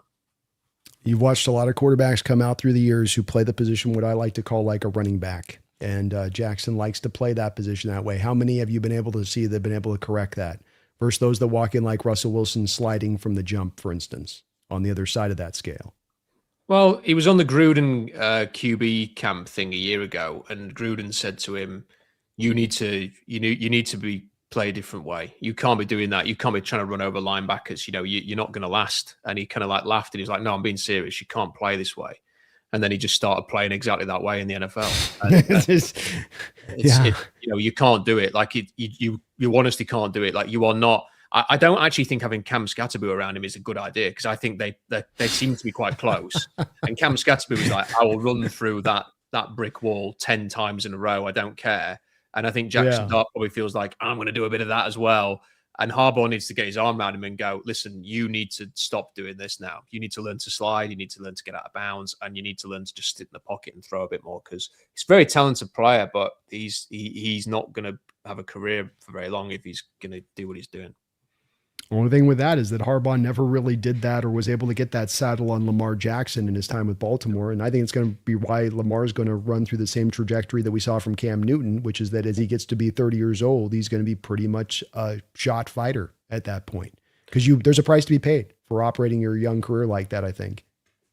Makes you wonder what they'll do in the draft as well, because they might, I was listening to Todd McShay say this earlier, like it might not be the most obvious thing, but they may take an offensive lineman at 5 with the idea of he's going to get hurt enough as it is on his own. Maybe we need to protect him and run the ball. And that's our way of keeping him from limiting the damage a little bit is that he's going to take some hits, but maybe we can just run the heck out the football, and when he is in the pocket, protect him from being hit even more. That makes a degree of sense to me. It does to me too. I think that though this is the issue of trying to play that young quarterback on top of all this, and that, like you saw this with Anthony Richardson, you're trying to play a quarterback too young, too early, who's not ready to take on the full gambit of the playbook, to go through progression reads, to operate under center. And so now you start to do an amalgamation of your offense between college principles and pro principles, and you start trying to lean into what he does do good from the college stuff, which is that exact stuff you're trying to stop him from doing as much. And it starts to become, well, we got to win games. Do we got to protect the quarterback? And the winning the games thing starts to win out over the protecting the quarterback thing. And that's where, to me, on him, he's playing too early because he's not ready enough to play on script on time. He wants the off script. He wants to use the legs too much and then not slide. And I think it's going to continue to be an issue as we go forward on this, in my opinion. Yeah, I think so. Sorry, did you have no thought? No, I agree with you. Oh, okay. I agree with you. Phoebe, thank you for another $2 donation. Says, you guys think the Cards will do right and draft O-line? Well, all the buzz is they're going to draft Arvell Reese, so that would suggest no. But I think they should. Yeah, they're giving up on that Darius Robinson project pretty quick, aren't they? They can't bail off that thing fast enough. I mean, I like Arvell Reese. I just have a hard, they've done this before. You know, they've taken these kind of players that are hybrid players, and it hasn't worked. I don't think taking him from that Seahawks perspective, do I fear Arvell Reese for the Rams? No. Would I fear more the Rams deciding they're going to try and build a really physical, tough offensive line? Yes. And that's what I don't want them to do. If they took Mawinoa or Fano and put them at right tackle or right guard or wherever they want to play him, and then in round 2 went and took another guard and said, right, that's our O-line reinforced, I would doff my cap to them. But the Cards, I don't know if they'll do that. I think they'll, by all accounts, it sounds like Reese. So I guess we'll see if the winds change in that regard. But I don't, as good as Reese is, I would not take him at 3. I would be looking at offensive line if I was them. I would be doing the same. I think I agree. I don't think I know. I agree with everything you said on that. I've thought this about the Niners too. If the Niners could ever get their head out of their thing with the fact that they don't seem to put enough quality offensive linemen to make Shanahan's scheme roll, they'd get it right. That's part of the reason they've got it wrong through these years. They're chasing other positions in other ways, like Ricky Pearsall pick. You know what I mean? Where you're just like, their media are talking about going and getting another receiver at 27 this year. I know. They can't help themselves. This is the thing with it. I've watched it too, and I'm like, you're not driven. That's not how you're driven as a team. You guys are driven on your offense, and you're driven by your running attack, and your running attack is then driven by your guys' upfront's ability to create holes. He's not going to be able to schematically his way through all of this. So you've just signed Mike Evans and Christian Kirk, and you've got Ricky Pearsall. How many receivers do you need? To me, it's a very obvious thing for them to do, to go and, they've not had a good interior O-line, really ever under Shanahan. No. And Trent Williams is not going to be around forever. And they're about to extend him. I'd be 100% behind an O-line pick for the Niners, but by all means, go and take your receiver if that's what you want. I'm by me. Keep doing it, man. Keep making those mistakes, in my opinion. But it blows my mind watching him do it every year, where you're just like, they took Latu a couple years ago, Alabama in the 3rd round. Remember him as a tight end, where it's like, really? Him in the 3rd round? Latu? Okay. Well, I'll tell you now, the difference between the Niners getting their asses handed to them in the divisional round and being more competitive was not one more wide receiver. No, that was not the razor's blade edge of difference between the two teams. Last donation here. Thank you guys for all of your support today. Rob, thank you for hanging on in here late and feed me, very kind of you, another $2 donation. Rob, which team had the most confusing offseason? That's a great question. Let me have a look. Who had the most confusing? I'll just have to look through the list. I think Pittsburgh you could make an argument for, because you don't change coaches very often. And Mike McCarthy is quite a underwhelming hire. And look, doesn't blow your dress up. I don't want to be ageist or anything, but Mike McCarthy looks quite old these days. And when he was doing his press conference, I kind of felt like this is just not going to get anybody excited in Pittsburgh. And then we're sat here now on April the 11th, and they still don't know whether Aaron Rodgers is coming back. I mean, if I was them, I'd be saying, maybe internally they do and they're quite relaxed about it. I'd be saying to him, are you coming back or not? We need to know by first day of free agency. And if he said, nah, then I'd be off doing something else. And the very fact that they seem to be putting all their eggs in the Aaron Rodgers basket when he didn't play that well last year, and he is very, very old now, I find quite bizarre. And they just seem like a team that's just the definition of stuck in this middle, boring ground. And they're not doing anything to like generate any excitement there. So I'm not looked through all the teams. I'm just quickly scanning through. I think I'd go with them. Yeah. I mean, that's as good a team as anybody. They just feel like a reactionary organization every single year and how they go about it without any kind of vision at all. And I throw Houston on there too with their approach to the offensive line, because I think it's again going to hold back a team that should be in a very weak AFC, a Super Bowl contender. And I think it's going to have them fall far short once again because they're not addressing it enough. So the AFC again turns into kind of the worst of the conferences out there. Bears have been a bit weird this offseason too. Thuney's retirement and then moving DJ Moore and then not, hopefully the center, it was the center that retired, wasn't he? Drew Dolman. And Drew Dolman. And you like they've not signed any pass rushers. They've just kind of brought in a fairly average to below average center replacement. There's quite a few teams that haven't actually done anything, and I think that's indicative of the free agency market not being very good. Like you can't force things, but I thought there'd be a bit more aggression from some of these teams who are close, and that hasn't happened. But I think that's great because I don't think that the main contenders in the NFC have actually done that much. The Rams are the ones who have been perhaps the most aggressive, which is probably why they're getting the most love. But as we talked about, I don't think particularly that concerned by them. So I think it's all a good thing for the Seahawks. It is indeed. We remain as the number one team. We should remain the number one team as much because those teams haven't gotten as much done this offseason collectively across the board. Maybe absent the Rams doing a little bit of work, but we're still number one. Rob, I really want to thank you for hanging in here for almost 3 hours. I'm sorry to keep you so long, man, but I get you, and often I gotta plunge the depths with you, man, because you got so much information and knowledge on this stuff, and it's very interesting to me. Well, no, I appreciate the invitation. You were the first one, you were the only one during this season who invited me on to actually talk about the draft. Like I get invited on to do shows and pods, but very rarely actually talk about the draft during the season. But we had a whole, I think an hour and a half talking draft before the end of the regular season in the NFL. So I appreciate that. And I enjoyed chopping it up for 3 hours. Well, he's very kind to do this. So let's please be kind back his way. He's taking 3 hours a day, busy draft season, 2 jobs at once. He's got a wife, child too, right? You got a kid too. So he's got the full meal deal running. So the least you can do, folks, the least you can do, click the link in the description section. It's directly to his channel here on YouTube. Get over there, sub up to him. You want to be watching him because he's covering this stuff as well as anybody, covering the Seahawks great as well on 710 as well. You're seeing him all over the place. And Rob, we are definitely going to have you come back. I'm going to commit to this summer. I didn't last summer, but I will this summer. And hopefully maybe I can pull you back on at that time and around. We'll be doing the draft stuff too. But to try to look, I know you start to look at those guys in the summer. So maybe we can bandy about starting with knowing how important next year's draft is going to be with how many picks we're going to have. We can start kind of matching notes on who we're looking at and how you're looking and up in advance on some of these guys for next year's draft, because we're going to want to get ahead of that.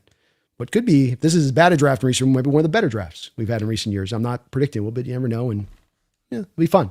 So thank you for doing this, man. Anytime. Yeah, anytime you want us to jump on, just let me know, and I'm more than happy to do it. Well, thank you for doing, brother. I really appreciate it, folks. Thank you for watching. Hit that like button here as well if you could on your way out the door. We'll be back soon. But until next time, please don't you ever forget. Don't you dare forget. We're number one. Rob's telling you we're still number one. I'm telling you we're number one. We know what we're talking about here. So listen to us. Don't you ever forget. Go Hawks. Give me a go Hawks, Rob. I got to go Hawks. Go Super Bowl champion. Go Hawks. Let's go.